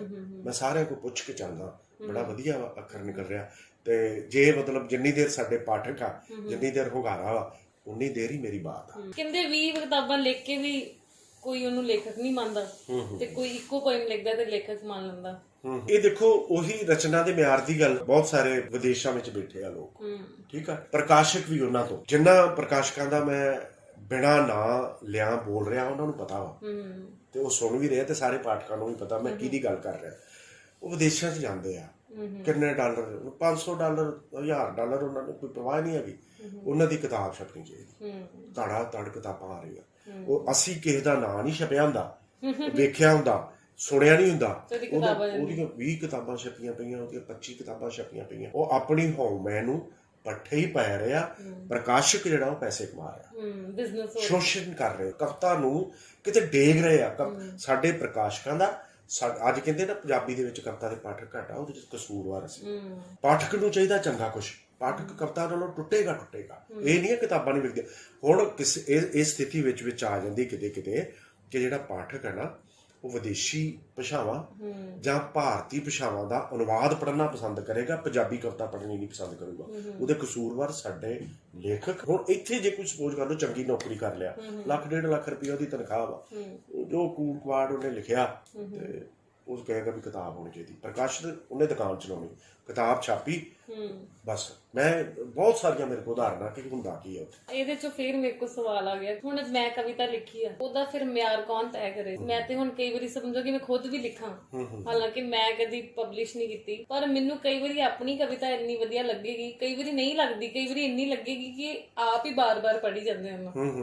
ਹੁਣ ਉਹਦਾ ਮਿਆਰ ਕੌਣ ਸੈੱਟ ਕਰੇਗਾ? ਹੁਣ ਇਹ ਤੇ ਪੇਂਟਿੰਗ ਵਾਲੀ ਗੱਲ ਹੋ ਗਈ, ਕਿਸੇ ਨੇ 2 ਬ੍ਰਸ਼ ਮਾਰੇ ਤੇ ਉਹ ਲੱਖਾਂ ਦੀ ਵੇਖੀ, ਕਿਸੇ ਨੇ ਕਣ ਤੇ ਇੰਨਾ ਵਕਤ ਲਾਇਆ ਤੇ ਉਹਦਾ ਕੁਛ ਵੀ ਨਹੀਂ। ਅਗਲੇ ਬੰਦੇ ਦੀ ਭਾਵਨਾ ਵੀ ਤੇ ਕੋਈ ਨਾ, ਉਹਦੀ ਸੋਚ ਸੈੱਟ ਕਰੇਗੀ, ਮਿਆਰ ਉਹਦਾ ਕਿੱਦਾਂ ਸੈੱਟ ਹੋਏਗਾ? ਦੇਖੋ ਔਖਾ ਸਵਾਲ ਹੈ ਤੁਹਾਡਾ ਕਿ ਮਿਆਰ ਕੌਣ ਤੈਅ ਕਰੇ। ਜਿਹੜਾ ਇੱਕ ਪਰਚੇ ਦਾ ਨਾ ਮਤਲਬ ਜਦੋਂ ਸਥਾਪਤ ਲੇਖਕ ਬਣਦੇ ਐਵੇਂ ਨਹੀਂ ਬਣਦੇ। ਮਿਆਰ ਹੈ ਨਾ ਜਿਹੜਾ ਸਫ਼ਰ ਹੈ, ਇੱਕ ਜਰਨੀ ਆ ਤੁਹਾਡੀ। ਮਤਲਬ ਹੁਣ ਜਿਹੜਾ ਸ਼ਬਦ ਹੈ ਤੁਸੀਂ ਉਹਨੂੰ ਲੈਂਦੇ ਕਿੱਦਾਂ? ਹੁਣ ਤੁਸੀਂ ਕਵਿਤਾ ਲਿਖੀ ਆ, ਹੁਣ ਵੀ ਉਹਦਾ ਮਿਆਰ ਕੌਣ ਤੈਅ ਕਰੇ? ਜੰਮਦਾ ਹੀ ਮਤਲਬ ਸ਼ਿਵ ਕੁਮਾਰ ਬਟਾਲਵੀ ਨਹੀਂ ਨਾ, ਵਰਿਆਮ ਸੰਧੂ ਕਹਾਣੀਕਾਰ ਜੰਮਦਾ ਵਰਿਆਮ ਸੰਧੂ ਨਹੀਂ ਸੀ ਕਹਿਣਾ। ਮਿਆਰ ਲੇਖਕ ਆਪਣੇ ਆਪ ਹੀ ਤੈਅ ਕਰਦਾ, ਉਹਦੇ ਚ ਉਹਨੇ ਨਿਖਾਰ ਆਪਣੀ ਰਚਨਾ ਚ ਆਪ ਹੀ ਲੈ ਕੇ ਆਉਣਾ ਹੁੰਦਾ। ਮੈਂ ਆਪਣੀ ਇੱਕ ਗੱਲ ਕਰਦਾ ਕਿ ਮੈਂ ਕਵਿਤਾ ਭੇਜੀ, ਅਮਰਤਾ ਪ੍ਰੀਤਮ ਨੇ ਵਾਪਸ ਭੇਜੀ, ਲਿਫਾਫਾ ਬੰਦ ਕਰਕੇ ਵਾਪਸ ਭੇਜਤੀ ਵੀ ਇਹ ਕਵਿਤਾ ਛਪਣਯੋਗ ਨਹੀਂ ਹੈ। ਉਹਨੇ ਮਿਆਰ ਮਤਲਬ ਤੈਅ ਕੀਤਾ ਵੀ ਇਹ ਕਵਿਤਾ ਨਾਗਮਣੀ ਚ ਛਪਣਯੋਗੀ ਨਹੀਂ ਹੈ। ਤੇ ਜੇ ਹੁਣ ਲੇਖਕ ਤੇ ਨਿਰਭਰ ਕਰਦਾ, ਤੇ ਜੇ ਮੈਂ ਉਹ ਨਿਰਾਸ਼ ਹੋ ਜਾਂਦਾ ਉੱਥੇ ਤੇ ਮੈਂ ਉਹਨੂੰ ਹੋਰ ਮੈਗਜ਼ੀਨ ਚ ਛਪਾਉਣ ਦੀ ਕੋਸ਼ਿਸ਼ ਕਰਦਾ, ਲੇਖਕ ਦੇ ਵਿੱਚ ਨਿਖਾਰ ਆਉਂਦਾ ਨਾ, ਤੇ ਉਹਨੇ ਮਿਆਰ ਉਹਦੀ ਕਵਿਤਾ ਦਾ, ਉਹਦੀ ਲੇਖਣੀ ਦਾ ਆਪਣੇ ਆਪ ਹੀ ਬਣਦਾ। ਮਿਆਰ ਕਿੱਦਾਂ ਤੈਅ ਕਰਨਾ? ਸਾਹਿਤ, ਮੌਜੂਦਾ ਮੈਗਜ਼ੀਨ ਪੜ੍ਹੋ, ਕਿਤਾਬਾਂ ਪੜ੍ਹੋ, ਵਿਸ਼ਵ ਦੇ ਸਾਹਿਤ ਦਾ ਅਧਿਐਨ ਕਰੋ, ਨਜ਼ਰੀਏ ਕਰੋ, ਤੁਹਾਨੂੰ ਮਿਆਰ ਆਪਣੇ ਆਪ ਦਾ ਆਪਣੇ ਪਤਾ ਲੱਗ ਜਾਣਾ। ਜੇ ਤੁਸੀਂ ਰਾਈਜ਼ ਕਰਨਾ, ਗਰੋ ਕਰਨਾ ਨਾ, ਤੁਸੀਂ ਆਪਣੇ ਆਪ ਹੀ ਸਫ਼ਰ ਤੈਅ ਕਰਨਾ ਸ਼ੁਰੂ ਕਰ ਦੇਣਾ। ਤੇ ਜੇ ਤੁਸੀਂ ਨਹੀਂ ਕਰਨਾ, ਮਤਲਬ ਚਾਹੇ ਸਾਹਿਤ ਸਭਾਵਾਂ ਦੇ ਵਿੱਚ ਚਲ ਜਾਓ, 100 ਕਿਤਾਬਾਂ ਛਪਾ ਲਓ, 100 ਕਵਿਤਾਵਾਂ ਛਪਾ ਲਓ, ਠੀਕ ਹੈ ਨਾ, ਤੁਹਾਡੀ ਰਚਨਾ ਨੇ ਕਿਤੇ ਨਹੀਂ ਜਾਣਾ ਹੈ। ਤੁਸੀਂ ਆਪਣੇ ਆਪ ਨੂੰ ਸਾਧਨਾ ਵਾ ਕਿ ਮਾਪਣਾ ਵਾ, 2 ਗੱਲਾਂ। ਆਪਣੇ ਆਪ ਨੂੰ ਸਾਧੋ, ਮਾਪੋ ਨਾ। ਜਦੋਂ ਤੁਸੀਂ ਸਾਧ ਲਓਗੇ ਨਾ ਤੇ ਸਾਧਨਾ ਬਹੁਤ ਔਖਾ, ਜਦੋਂ ਸਾਧ ਲੋਗੇ ਤੁਹਾਡਾ ਮਿਆਰ ਵੀ ਆਪਣੇ ਆਪ। ਸਰਲ ਕਵਿਤਾ ਬਿਹਤਰ ਹੈ ਕਿ ਜਿਹਦੇ ਵਿੱਚ ਭਾਰੀ ਲਫ਼ਜ਼ ਵਰਤੇ ਗਏ ਨੇ ਜੋ ਆਮ ਲੋਕਾਂ ਨੂੰ ਸਮਝ ਨਹੀਂ ਆਉਂਦੇ, ਕਿ ਉਹ ਵੀ ਮਿਆਰ ਤੈਅ ਕਰਦੀਆਂ? ਕਵਿਤਾ ਦਾ ਜਿਹੜਾ ਜੋੜ ਆ ਉਹ ਭਾਵਨਾ ਨਾਲ ਆ ਕਿ ਸ਼ਬਦਾਂ ਦੀ ਚੋਣ ਨਾਲ ਆ, ਸ਼ਬਦਾਂ ਦੀ ਭਾਰੀਪਨ ਨਾ, ਕਿ ਆ ਸਮਝ ਨਾ ਆਵੇ ਲਫ਼ਜ਼ ਕਿਹੜਾ? ਨਹੀਂ, ਦੇਖੋ ਮੈਂ ਤੁਹਾਨੂੰ ਦੱਸਦਾ, ਆਪਾਂ ਇੱਕ ਕਹਿ ਦਿੰਦੇ ਆ ਖੁੱਲੀ ਕਵਿਤਾ ਵਾ, ਉਹ ਸ਼ਬਦ ਬੰਦ ਕਵਿਤਾ ਵਾ, ਉਹ ਏਦਾਂ ਕਵਿਤਾ ਨਾ ਖੁੱਲੀ ਹੁੰਦੀ ਨਾ ਬੰਦ ਹੁੰਦੀ, ਕਵਿਤਾ ਹੁੰਦੀ ਹੈ। ਵੀ ਤੁਸੀਂ ਤੁਹਾਡੀ ਗੱਲ ਕਹਿਣ ਦਾ ਢੰਗ ਕੀ ਆ। ਮਤਲਬ ਸਪੋਜ਼ ਕਰ ਲਓ ਸਿੱਧੇ ਲਫ਼ਜ਼ਾਂ 'ਚ ਗੱਲ ਕਰ ਲੈਣੇ, ਸਰਲ ਸ਼ਬਦਾਂ ਦੇ ਵਿੱਚ ਕਰ ਲੈਣੇ, ਉਹਦੇ ਵਿੱਚ ਕਵਿਤਾ ਵਾ, ਉਹਦੇ 'ਚ ਰਿਦਮ ਆ, ਉਹ ਇੰਨੇ ਖੂਬਸੂਰਤ ਢੰਗ ਨਾਲ ਤੁਸੀਂ ਉਹਨੂੰ ਬਿਆਨ ਕਰਦੇ, ਭਾਰੇ ਲਫ਼ਜ਼ਾਂ ਦੀ ਲੋੜ ਨਹੀਂ ਪੈਂਦੀ। ਹੁਣ ਮੈਂ ਦੋਵੇਂ ਤਰ੍ਹਾਂ ਦੀ ਗੱਲ, ਐਬਸਟ੍ਰੈਕਟ ਕਵਿਤਾ ਵੀ ਲਿਖਦਾ ਵਾਂ ਤੇ ਸਿੰਪਲ ਕਵਿਤਾ ਵੀ ਲਿਖਦਾ। ਫਿਰ ਗੱਲ ਆਉਂਦੀ ਆ ਵੀ ਤੁਹਾਡੇ ਪੜ੍ਹਨ ਤੇ ਕਿ ਤੁਸੀਂ ਜ਼ਿਆਦਾ ਕਿੱਦਾਂ ਦਾ ਪੜ੍ਹ ਰਹੇ। ਹੁਣ ਕਿਸੇ ਵੇਲੇ ਕਹਾਣੀ ਪੜ੍ਹਦਿਆਂ ਕਵਿਤਾ ਪੜ੍ਹਦਿਆਂ ਤੁਹਾਡੇ ਅੰਦਰ ਇੱਕ ਹੋਰ ਮਤਲਬ ਕਵਿਤਾ ਜਨਮ ਲੈ ਰਹੀ ਹੁੰਦੀ ਹੈ।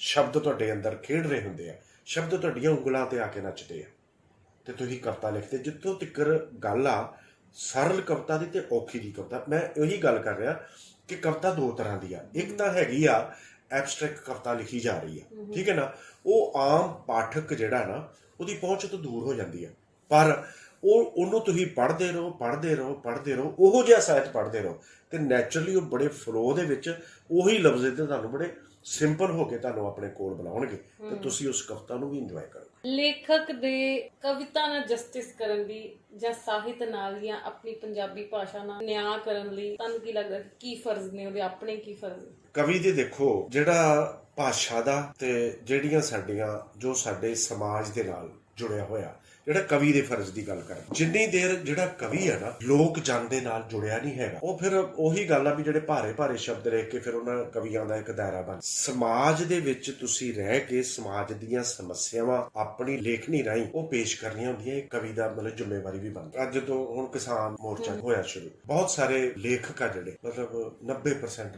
ਲੇਖਕ ਜਿਹੜੇ ਉਹ ਇਹਦੇ ਤੋਂ ਪ੍ਰਭਾਵਿਤ ਹੋਏ ਆ। ਉਹਨਾਂ ਨੇ ਇਹਦੇ ਬਾਰੇ ਲਿਖਿਆ, ਉਹ ਚਾਹੇ ਬਰੋਜ਼ ਵਿੱਚ ਲਿਖਿਆ, ਤੁਸੀਂ ਆਰਟੀਕਲ ਅਖਬਾਰਾਂ 'ਚ ਰੋਜ਼ ਪੜ੍ਹਦੇ, ਸਾਡੇ ਜਿਹੜੇ ਵੱਡੇ ਲੇਖਕ ਨੇ, ਵੱਡੇ ਚਿੰਤਕ ਨੇ, ਉਹਨਾਂ ਚਿੰਤਾ ਯਾਰ ਕੀਤੀ, ਕਵੀਆਂ ਨੇ ਆਪਣੀਆਂ ਕਵਿਤਾਵਾਂ ਲਿਖੀਆਂ, ਉਹ ਇਸ ਯੁੱਧ ਦੇ ਨਾਲ ਖੜੇ ਹੋ ਗਏ। ਕਵੀ ਦਾ ਇਹ ਫਰਜ਼ ਵੀ ਬਣਦਾ ਵਾ, ਇਹ ਧਰਮ ਵੀ ਬਣਦਾ ਵਾ ਤੇ ਉਹਦੀ ਜ਼ਿੰਮੇਵਾਰੀ ਵੀ ਬਣਦੀ ਆ। ਸਿਸਟਮ ਵਿੱਚ ਜੋ ਵਾਪਰਿਆ, ਹੁਣ ਉੱਥੇ ਕਤਲ ਹੋ ਰਿਹਾ, ਬੁੱਧੀਜੀਵਾਂ ਨੂੰ ਜੇਲ੍ਹ ਦੇ ਵਿੱਚ ਬੰਦ ਕਰ ਰਹੇ, ਉਹਦੀ ਜ਼ੁਬਾਨ ਬੰਦ ਕਰਨ ਦੀ ਕੋਸ਼ਿਸ਼ ਕਰ ਰਹੀ ਤੇ ਦੂਜਾ ਕਵੀ ਮਤਲਬ ਲਾਗੇ ਅੱਖਾਂ ਬੰਦ ਕਰਕੇ ਬੈਠਾ ਵਾ। ਉਹ ਕਵੀ ਦਾ ਧਰਮ ਨਹੀਂ ਹੈਗਾ। ਕਵੀ ਦਾ ਜਿਹੜਾ ਫਰਜ਼ ਬਣਦਾ ਨਾ, ਉਹ ਜੋ ਤੁਹਾਡੇ ਸਾਹਮਣੇ ਹੋ ਰਿਹਾ ਉਹਨੂੰ ਆਪਣੀ ਭਾਸ਼ਾ ਵਿੱਚ ਲਿਖੋ, ਸਮਾਜ ਦੇ ਨਾਲ ਸੰਵਾਦ ਕਰੋ, ਡਾਇਲਾਗ ਕਰੋ ਤੇ ਇਹੀ ਕਵੀ ਦਾ ਆਪਣੇ ਆਪ ਨਾਲ ਵੀ ਜਸਟਿਸ ਆ, ਉਹਦੀ ਭਾਸ਼ਾ ਨਾਲ ਵੀ ਜਸਟਿਸ ਆ ਤੇ ਇਸ ਸਮਾਜ ਵਿੱਚ ਰਹਿ ਲੈ ਪੂਰੇ ਭਾਰਤ ਦੇ ਲੋਕਾਂ ਦੇ ਨਾਲ ਵੀ ਉਹਦੇ ਫਰਜ਼ ਬਣਦੇ ਉਹਨੂੰ। ਕਵੀ ਦਾ ਧਰਮ ਹੈ। ਨਹੀਂ ਤੇ ਕਵਿਤਾ ਲਿਖੀ ਜਾਂਦੇ ਆਪਣੇ ਡਾਇਰੀਆਂ ਭਰ ਕੇ ਰੱਖੀ ਜਾਓ, ਮੁਹੱਬਤ ਦੀਆਂ ਪਿਆਰ ਕਵਿਤਾਵਾਂ ਲਿਖੋ। ਜੇ ਹੁਣ ਦੇਖੋ ਸ਼ਿਵ ਕੁਮਾਰ ਆ, ਸ਼ਾਇਰਾਨਾ ਉਹਨੇ ਅੰਦਾਜ਼, ਮੁਹੱਬਤ ਦਾ ਸ਼ਾਇਰ ਇਹਨੂੰ ਕਹਿੰਦੇ, ਪਰ ਜਿੱਥੇ ਮਤਲਬ ਉਹਨੇ ਸ਼ਾਹਕਾਰ ਰਚਨਾ ਰਚੀ ਲੂਣਾ, ਉਹ ਕਿੱਡਾ ਵੱਡਾ, ਸਾਰੇ ਜਾਣਦੇ ਲੂਣਾ ਤੁਸੀਂ ਵੀ ਪੜ੍ਹੀ, ਸਾਰੀ ਦੁਨੀਆ ਨੇ ਪੜ੍ਹੀ, ਅੱਜ ਵੀ ਕਿਤਾਬ ਉਹ ਵਿਕ ਰਹੀ ਆ ਤੇ ਉਹਨੇ ਔਰਤ ਆ, ਕੱਲੀ ਲੂਣਾ ਨਾਲ ਨਹੀਂ, ਉਹਨੇ ਵਿਸ਼ਵ ਦੀਆਂ ਔਰਤਾਂ ਦੀ ਅਗਵਾਈ ਕੀਤੀ ਆ। ਜਿਹੜਾ ਅਨਿਆਏ ਕਿਤੇ ਹੋ ਰਿਹਾ ਉੱਥੇ ਉਹ ਚੀਖ ਮਾਰੀ ਉਹਦੀ।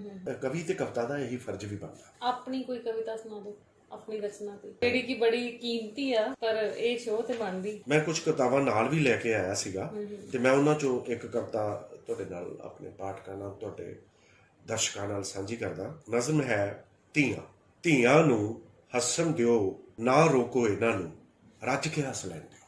ਮਤਲਬ ਤੁਹਾਡੇ ਸਵਾਲ ਦਾ ਜਵਾਬ ਵੀ ਇਹਦੇ ਵਿੱਚ ਪਿਆ ਹੋਊਗਾ। ਧੀਆਂ ਨੂੰ ਹੱਸਣ ਦਿਓ, ਨਾ ਰੋਕੋ ਇਹਨਾਂ ਨੂੰ, ਰੱਜ ਕੇ ਹੱਸ ਲੈਣ ਦਿਓ, ਗਲ 'ਚ ਬਸਤਾ ਤੇ ਸਵਾਲਾਂ ਵਾਲੀ ਕਾਪੀ 'ਚ, ਜੋ ਰੱਖਦੀਆਂ ਨੇ ਰੱਖ ਲੈਣ, ਜੋ ਰੱਖਦੀਆਂ ਨੇ ਤਾਂ ਰੱਖ ਲੈਣ ਦਿਓ ਇਹਨਾਂ ਨੂੰ ਮੋਰ ਦੇ ਖੰਭ, ਜੇ ਰੱਖਦੀਆਂ ਨੇ ਤਾਂ ਰੱਖ ਲੈਣ ਦਿਓ ਇਹਨਾਂ ਨੂੰ ਮੋਰ ਦੇ ਖੰਭ। ਸਕੂਲ ਜਾਂਦੀਆਂ, ਮਿੱਟੀ ਦੇ ਘਰ ਬਣਾਉਂਦੀਆਂ, ਸਿਆਹੀ ਲਿਬੜੇ ਹੱਥਾਂ ਨਾਲ ਕੰਧਾਂ ਤੇ ਪਤਾ ਨਹੀਂ ਕੀ ਲਿਖਦੀਆਂ, ਪਰ ਕਿੰਨੀਆਂ ਚੰਗੀਆਂ ਲੱਗਦੀਆਂ ਇਹ ਸਭ ਕੁਝ ਕਰਦੀਆਂ, ਨਾ ਰੋਕੋ। ਨੱਚ ਵਿਹੜੇ ਨੂੰ ਕਰ ਲੈਣ ਦਿਓ ਕਮਲਾ, ਨੱਚ ਵਿਹੜੇ ਨੂੰ ਕਰ ਲੈਣ ਦਿਓ ਕਮਲਾ, ਆਪ ਵੀ ਹੋ ਲੈਣ ਦਿਓ ਇਹਨਾਂ ਨੂੰ ਕਮਲੀਆਂ, ਇਹ ਕਮਲੀਆਂ ਹੀ ਚੰਗੀਆਂ ਲੱਗਦੀਆਂ, ਇਹ ਕਮਲੀਆਂ ਹੀ ਚੰਗੀਆਂ ਲੱਗਦੀਆਂ ਨੇ। ਭੰਬੀਰੀ ਵਾਂਗੂ ਘੁੰਮਦੀਆਂ, ਧਰਤੀ ਹਿਲਾਉਂਦੀਆਂ, ਦੋ ਗੁੱਤਾਂ ਵਿਚਕਾਰ ਚੀਰ ਕੱਢਦੀਆਂ, ਚੀਚ ਵੋਟੀਆਂ ਦੇ ਪਿੱਛੇ ਭੱਜਦੀਆਂ, ਕਿੰਨੀਆਂ ਚੰਗੀਆਂ ਲੱਗਦੀਆਂ ਧੀਆਂ ਧਿਆਣੀਆਂ, ਕਿੰਨੀਆਂ ਚੰਗੀਆਂ ਲੱਗਦੀਆਂ ਧੀਆਂ ਧਿਆਣੀਆਂ।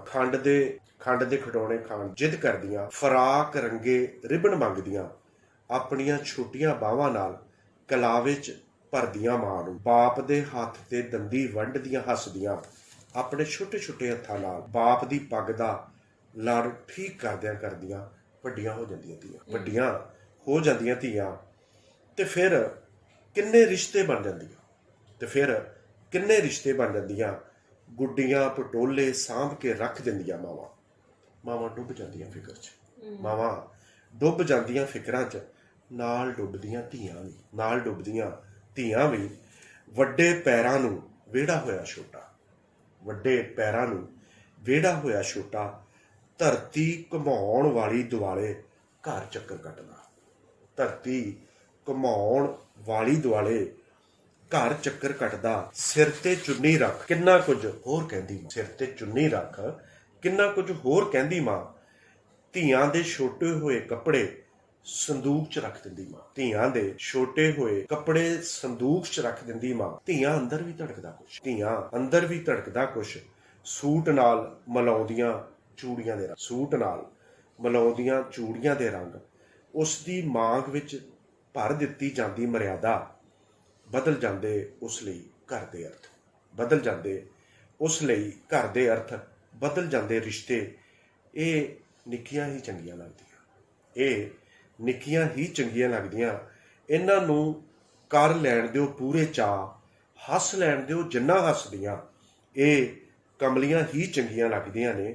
ਫਿਰ ਇਹਨਾਂ ਨੇ ਬਣ ਜਾਣਾ ਮਾਵਾਂ ਆਪਣੀਆਂ ਧੀਆਂ ਦਾ ਫਿਕਰ ਕਰਨ ਲਈ, ਇਹ ਕਮਲੀਆਂ ਨੂੰ ਹੱਸ ਲੈਣ ਦਿਓ ਜਿੰਨਾ ਹੱਸਦੀਆਂ। ਬਹੁਤ ਵਧੀਆ।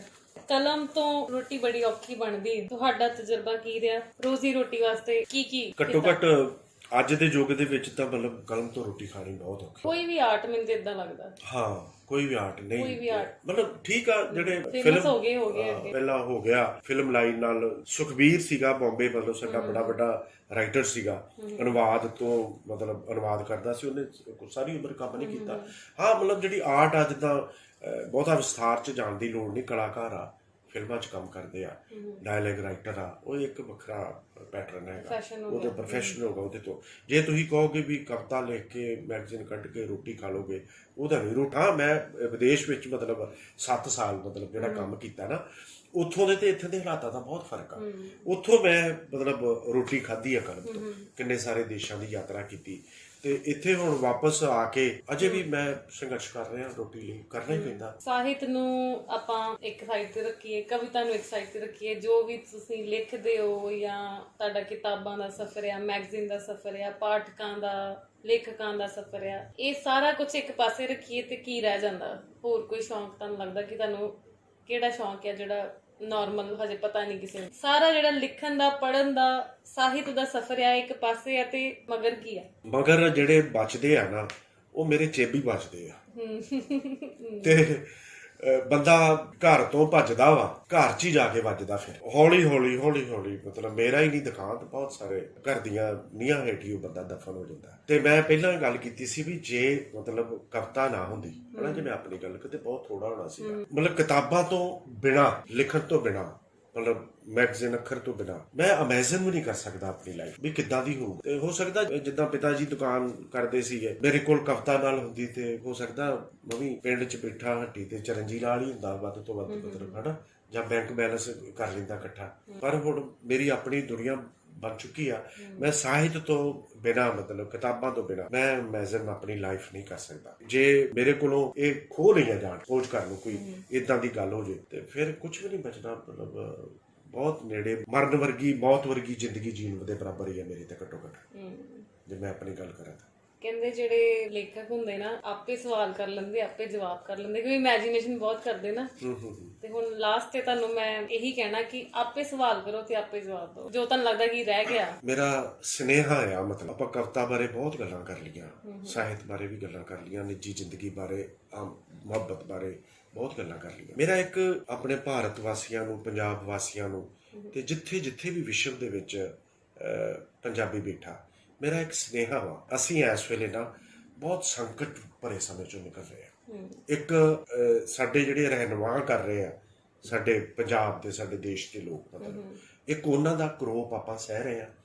ਇੱਕ ਕਰੋਪ ਜਿਹੜੀ ਵਾਇਰਸ ਆ ਰਹੇ ਆ, ਜਾ ਰਹੇ, ਇੱਕ ਕਰੋਪ ਆਪਾਂ ਉਹ ਸਹਿ ਰਹੇ। ਇਹਦੇ ਵਿੱਚ ਬਹੁਤ ਮਤਲਬ ਮੁਸ਼ਕਿਲ ਸਮੇਂ ਚੋਂ ਆਪਾਂ ਲੰਘ ਰਹੇ ਹਾਂ, ਬੜਾ ਕ੍ਰਾਈਸਿਸ ਵਾਲਾ ਵਕਤ ਆ। ਇਹਦੇ 'ਚ ਬਹੁਤ ਸਾਨੂੰ ਸੰਭਲ ਕੇ ਚੱਲਣ ਦੀ ਲੋੜ ਆ। ਸੰਭਲ ਕੇ ਕਿੱਦਾਂ ਚੱਲਣ ਦੀ ਲੋੜ ਆ?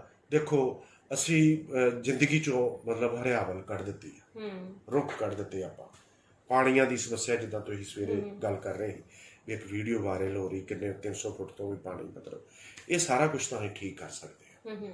ਆਪਣਾ ਆਲਾ ਦੁਆਲਾ ਸਾਂਭ ਸਕਦੇ ਹਾਂ, ਆਪਸੀ ਪਿਆਰ ਬਣਾ ਕੇ ਰੱਖ ਸਕਦੇ ਹਾਂ। ਹੁਣ ਆਪਾਂ ਜੇ ਰਾਜਨੀਤਿਕ ਆਪਾਂ ਗੱਲਾਂ ਦੇ ਵਿੱਚ ਨਹੀਂ ਪੈਣਾ, ਠੀਕ ਹੈ ਨਾ, ਵੀ ਉਹ ਪਾਰਟੀ ਚੰਗੀ, ਉਹ ਮਾੜੀ ਹੈ ਨਾ। ਆਪਣਾ ਆਪ ਸੁਧਾਰਨ ਦੀ ਲੋੜ ਆ। ਜੇ ਉਹ ਸਾਡੇ ਤੇ ਕੋਈ ਪਾਰਟੀ ਰਾਜ ਕਰ ਰਹੀ ਹੈ ਨਾ ਅੱਜ, ਉਹ ਸਾਡੇ ਪਸੰਦ ਨਹੀਂ ਹੈਗੀ ਤੇ ਗਲਤੀ ਸਾਡੀ ਆ, ਅਸੀਂ ਚੁਣਿਆ ਉਹਨਾਂ ਨੂੰ, ਕਿਸੇ ਹੋਰ ਦੀ ਗਲਤੀ ਨਹੀਂ ਹੈਗੀ, ਠੀਕ ਹੈ ਨਾ। ਤੇ ਇੱਕ ਵਾਰੀ ਗੱਲ ਹੁੰਦੀ ਆ ਵੀ ਇੱਕ ਵਾਰੀ ਗਲਤੀ ਕਰਦਾ ਵਾ ਸਾਹਮਣੇ ਵਾਲਾ, ਦੂਜੀ ਵਾਰੀ ਵੀ ਉਹ ਗਲਤੀ ਕਰਦਾ, ਤੇ ਫਿਰ ਤੁਸੀਂ ਜੇ ਉਹਨੂੰ ਫਿਰ ਮੌਕਾ ਦਿੰਦੇ ਆ ਨਾ, ਫਿਰ ਗਲਤੀ ਤੁਹਾਡੀ ਹੁੰਦੀ, ਉਹਦੀ ਨਹੀਂ ਹੁੰਦੀ, ਗਲਤੀ ਤੁਹਾਡੀ ਆ। ਤੇ ਮੈਂ ਮਤਲਬ ਆਪਣੀ ਕਵਿਤਾ ਵਿੱਚ ਵੀ, ਆਪਣੇ ਪੋਸਟਾਂ ਵਿੱਚ ਵੀ ਪਿਆਰ ਹੀ ਵੰਡਦਾ, ਤੇ ਪਿਆਰ ਹੀ ਵੰਡਦਾ ਰਹਿਣਾ ਚਾਹੀਦਾ ਵਾ। ਮੇਰਾ ਵੀ ਇਹੋ ਹੀ ਸਵਾਲ ਆ ਕਿ ਜਵਾਬ ਵੀ ਇਹੋ ਹੀ ਕਿ ਕਿਤਾਬਾਂ ਨਾਲ ਪਿਆਰ ਕਰੋ, ਘਰ ਵਿੱਚ ਮਤਲਬ ਕਿਤਾਬਾਂ ਰੱਖੋ, ਵੱਧ ਤੋਂ ਵੱਧ ਸਾਹਿਤ ਪੜ੍ਹੋ। ਆਪਣੇ ਹੁਣ ਮੀਡੀਆ ਆਪਾਂ ਕਹਿੰਦੇ ਆ ਵੀ ਮਤਲਬ ਪੰਜਾਬੀ ਪੜ੍ਹੋ, ਜਿਹੜੇ ਇਹ ਲੋਕ ਹੁੱਕਾ ਦਿੰਦੇ ਆ ਨਾ, ਪੰਜਾਬੀ ਨੂੰ ਪੰਜਾਬੀਆਂ ਤੋਂ ਜ਼ਿਆਦਾ ਖਤਰਾ ਵਾ, ਅੰਗਰੇਜ਼ੀ ਤੋਂ ਨਹੀਂ ਹੈਗਾ, ਕਿਉਂਕਿ ਇੰਟਰਨੈਸ਼ਨਲ ਲੈਂਗੁਏਜ ਆ, ਉਹਦੀ ਜ਼ਰੂਰਤ ਆ। ਬੱਚਿਆਂ ਨੂੰ ਚੰਗੇ ਸੰਸਕਾਰ ਦੇਣ ਦੀ ਲੋੜ ਆ, ਠੀਕ ਹੈ ਨਾ। ਮੈਂ ਮਤਲਬ ਇਹ ਨਹੀਂ ਚਾਹੁੰਦਾ ਕਿ ਜੋ ਮੈਂ ਯੂਰਪ ਵਿੱਚ ਦੇਖ ਕੇ ਆਇਆ ਜਾਂ ਹੋਰ ਕਿੰਨੇ ਦੇਸ਼ਾਂ 'ਚ ਵੇਖ ਕੇ ਆਇਆ, ਮਾਪਿਆਂ ਦੇ ਬੱਚਿਆਂ ਦੇ ਕੀ ਸੰਬੰਧ ਆ, ਇਹ ਤੁਹਾਡੇ ਤੇ ਆ ਕਿ ਤੁਸੀਂ ਆਪਣੇ ਭਾਰਤ ਨੂੰ, ਆਪਣੇ ਘਰ ਨੂੰ ਬਚਾ ਸਕਦੇ ਆ, ਬਜਾਏ ਕਿ ਤੁਸੀਂ ਮਤਲਬ ਹੋਕਾ ਦੇਵੋ, ਆਪਣੇ ਘਰ ਤੋਂ ਸ਼ੁਰੂ ਕਰੋ, ਠੀਕ ਹੈ ਨਾ। ਤੁਸੀਂ ਆਪਣਾ ਆਪ ਸਾਂਭ ਲਿਆ, ਤੁਸੀਂ ਆਪਣੇ ਪੰਜਾਬ ਨੂੰ ਸਾਂਭ ਲਿਆ, ਆਪਣੇ ਦੇਸ਼ ਨੂੰ ਸਾਂਭ ਲਿਆ, ਆਪਣੇ ਦੋਸਤਾਂ ਨੂੰ ਸਾਂਭ ਲਿਆ। ਮੇਰਾ ਇਹੀ ਮੈਸੇਜ ਆ। ਜੇ ਜਿੱਥੋਂ ਤੱਕ ਕਵੀ ਦੀ ਗੱਲ ਕਰਦਾ, ਫਿਰ ਉਹੀ ਕਿ ਜਿਹੜੇ ਕਵੀ ਦੇ ਫਰਜ਼ ਆ, ਜਦੋਂ ਸ਼ਬਦ ਅਲਾਈਟਡ ਹੋ ਕੇ ਉਹਦੇ ਅੰਦਰ ਪ੍ਰਵੇਸ਼ ਕਰਦਾ ਨਾ, ਤੇ ਉਹਦੇ ਅੱਗੇ ਚਾਨਣ ਹੀ ਚਾਨਣ ਹੁੰਦਾ, ਤੇ ਉਸ ਚਾਨਣ 'ਚ ਖਲੋ ਕੇ ਜਦੋਂ ਬੰਦਾ ਗੱਲ ਕਰੂਗਾ ਨਾ, ਤੇ ਸੁਭਾਵਕ ਆ ਵੀ ਮਤਲਬ ਹਨੇਰੇ ਜਿਹੜੇ ਆ ਉਹ ਦੂਰ ਭੱਜਣਗੇ। ਉਸ ਚਾਨਣ ਨੂੰ ਲੈ ਕੇ ਆਓ, ਆਪਣੀਆਂ ਤਲੀਆਂ ਤੇ ਚਾਨਣ ਜਗਾਓ, ਆਪਣੇ ਮੱਥੇ 'ਚ ਜਗਾਓ, ਆਪਣੀ ਸੋਚ ਜਗਾਓ, ਆਪਣੀ ਅੱਖਾਂ 'ਚ ਚਾਨਣ ਦੇਖੋ। ਤੇ ਮੈਂ ਸਮਝਦਾ ਵਾ ਵੀ ਕਵੀ ਦਾ, ਲੇਖਕ ਦਾ ਬਹੁਤ ਵੱਡਾ ਹਿੱਸਾ ਹੋ ਸਕਦਾ ਵਾ ਸਮਾਜ ਨੂੰ ਸੁਧਾਰਨ ਦੇ ਵਿੱਚ, ਤੇ ਖੁਸ਼ੀ ਵੰਡਣ 'ਚ ਤੇ ਖੁਸ਼ੀ ਲੈਣ 'ਚ। ਇਹ ਮੇਰਾ ਸੁਨੇਹਾ। ਸ਼ੁਕਰੀਆ ਵਿਸ਼ਾਲ ਜੀ, ਬਹੁਤ ਬਹੁਤ ਸ਼ੁਕਰੀਆ ਇਸ ਸ਼ੋਅ ਵਿੱਚ ਆਉਣ ਲਈ। ਬਹੁਤ ਤੁਹਾਡਾ ਸਾਰਿਆਂ ਦਾ ਬਹੁਤ ਤੁਹਾਡੀ ਸਾਰੀ ਟੀਮ ਦਾ ਬਹੁਤ ਧੰਨਵਾਦ ਕਿ ਮੈਨੂੰ ਇੱਕ ਏਡੇ ਵੱਡੇ ਪਲੇਟਫਾਰਮ ਤੇ ਗੱਲ ਕਰਨ ਦਾ ਮੌਕਾ ਮਿਲਿਆ, ਤੇ ਮੈਨੂੰ ਖੁਦ ਨੂੰ ਬਹੁਤ ਚੰਗਾ ਲੱਗਾ। ਇੱਕ ਵਾਰ ਤੁਹਾਡੀ ਟੀਮ ਦਾ, ਦਰਸ਼ਕਾਂ ਦਾ ਬਹੁਤ ਧੰਨਵਾਦ। ਸ਼ੁਕਰੀਆ। ਸੋ ਇਹ ਸੀ ਵਿਸ਼ਾਲ ਜੀ। ਸਾਹਿਤ ਨਾਲ ਬਹੁਤ ਲੰਬਾ ਸਫ਼ਰ ਹੈ ਇਹਨਾਂ ਦਾ, ਵੱਡਾ ਸਾਡਾ ਮੰਚ ਨਹੀਂ ਆ, ਵੱਡੇ ਇਹ ਨੇ, ਸੀਨੀਅਰ ਵੀ ਨੇ, ਗਿਆਨ ਵੀ ਬਹੁਤ ਜ਼ਿਆਦਾ ਹੈ, ਬਹੁਤ ਕੁਝ ਅਸੀਂ ਅੱਜ ਜਿਹੜਾ ਉਹ ਇਸ ਇੰਟਰਵਿਊ ਦੇ ਥਰੂ ਜਿਹੜਾ ਆਪਾਂ ਸਿੱਖਿਆ। ਬਹੁਤ ਲੋਕ ਜੋ ਕਿ ਸਾਹਿਤ ਨੂੰ ਪਿਆਰ ਕਰਦੇ ਨੇ, ਲਿਖਣਾ ਚਾਹੁੰਦੇ ਨੇ, ਪੜ੍ਹਦੇ ਨੇ, ਮੈਨੂੰ ਵਿਸ਼ਵਾਸ ਆ ਕਿ ਤੁਹਾਨੂੰ ਅੱਜ ਦਾ ਇੰਟਰਵਿਊ ਜਿਹੜਾ ਉਹ ਬਹੁਤ ਹੀ ਵਧੀਆ ਜਿਹੜਾ ਉਹ ਲੱਗਾ ਹੋਏਗਾ। ਤੇ ਖਾਸ ਤੌਰ ਤੇ ਬੜੇ ਰੇਅਰ ਗੈਸਟ ਆ ਕਿ ਜਿਨ੍ਹਾਂ ਨੂੰ ਆਪਾਂ ਦੁਬਾਰਾ ਆਪਣੀ ਇੰਟਰਵਿਊ 'ਚ ਲੈ ਕੇ ਆਉਂਦੇ, ਕਿਉਂਕਿ ਗੈਸਟ ਦੀ ਲਿਸਟ ਲੰਬੀ ਆ। ਅਸੀਂ ਚਾਹੁੰਦੇ ਕਿ ਵੱਖ-ਵੱਖ ਸ਼ਖਸੀਅਤਾਂ ਜਿਹੜੀਆਂ ਸਾਡੇ ਸ਼ੋਅ ਤੇ ਆਉਣ, ਸਾਡੀ ਆਡੀਅנס ਜਿਹੜੀ ਆ ਉਹ ਆਪਾਂ ਹਰ ਕਿਸੇ ਤੋਂ ਸਿੱਖੀਏ। ਪਰ ਇੱਕ ਖਾਸ ਐਪੀਸੋਡ ਜਿਹੜਾ ਮੈਂ ਵਿਸ਼ਾਲ ਜੀ ਨਾਲ ਜਲਦ ਦੁਬਾਰਾ ਕਰਨਾ ਹੈ, ਉਹ ਅਸੀਂ ਉਹਨਾਂ ਵਾਸਤੇ ਕਰਨਾ ਹੈ ਜੋ ਕਿ ਲਿਖਣ ਦੇ ਪ੍ਰੋਫੈਸ਼ਨ ਵਿੱਚ ਆਉਣਾ ਚਾਹੁੰਦੇ ਨੇ, ਜਾਂ ਜੋ ਘਰ ਬੈਠ ਕੇ ਲਿਖ ਰਹੇ ਨੇ, ਆਪਣੇ ਵੱਖ-ਵੱਖ ਪੰਜਾਬ 'ਚ ਪਿੰਡਾਂ 'ਚ ਬੈਠੇ-ਬੈਠੇ ਲਿਖ ਰਹੇ ਨੇ, ਪਰ ਕੋਈ ਰਾਹ ਨਹੀਂ ਆ ਉਹਨਾਂ ਲਈ। ਕਿਉਂਕਿ ਮੇਰੇ ਵਰਗੇ ਸ਼ਾਇਦ ਲਿਖਣ 'ਚ ਮਾਹਿਰ ਨਾ ਹੋਣ, ਪਰ ਪਬਲਿਸ਼ ਕਰਨ 'ਚ ਹੈਲਪ ਕਰਨ ਲਈ ਬਹੁਤ ਦੁਨੀਆ ਬੈਠੀ ਹੈ। ਜ਼ਰੂਰ ਸਾਨੂੰ ਕੋਸ਼ਿਸ਼ ਕਰਨੀ ਚਾਹੀਦੀ ਹੈ ਕਿ ਆਪਣੇ ਸਾਹਿਤ ਨੂੰ ਫਿਲਟਰ ਕਰਕੇ ਕੋਈ ਉਹਦੇ ਵਿੱਚ ਚੈੱਕ ਕਰਨ ਵਾਲਾ ਬੰਦਾ ਹੋਵੇ, ਤੇ ਅਸੀਂ ਜਿਹੜਾ ਵੱਧ ਤੋਂ ਵੱਧ ਜਿਹੜਾ ਆਪਣਾ ਲਿਟਰੇਚਰ ਆ ਉਹਨੂੰ ਛਪਾਈਏ, ਵੱਧ ਤੋਂ ਵੱਧ ਕਿਤਾਬਾਂ ਜਿਹੜਾ ਪੰਜਾਬੀ ਵਿੱਚ ਹੋਣ, ਤੇ ਖਾਸ ਕਰਕੇ ਕਿ ਜਿਹੜੀਆਂ ਨਵੀਆਂ ਕਲਮਾਂ ਨੇ ਉਹਨਾਂ ਨੇ ਕੀ ਰਾਹ ਚੁਣਨਾ ਹੈ, ਉਹਦੇ ਤੇ ਅਸੀਂ ਖਾਸ ਕਰਕੇ ਜ਼ਰੂਰ ਇੱਕ ਐਪੀਸੋਡ ਕਰਾਂਗੇ। ਤਦ ਤੱਕ ਲਈ ਇਜਾਜ਼ਤ ਦਿਓ। Thank you so much.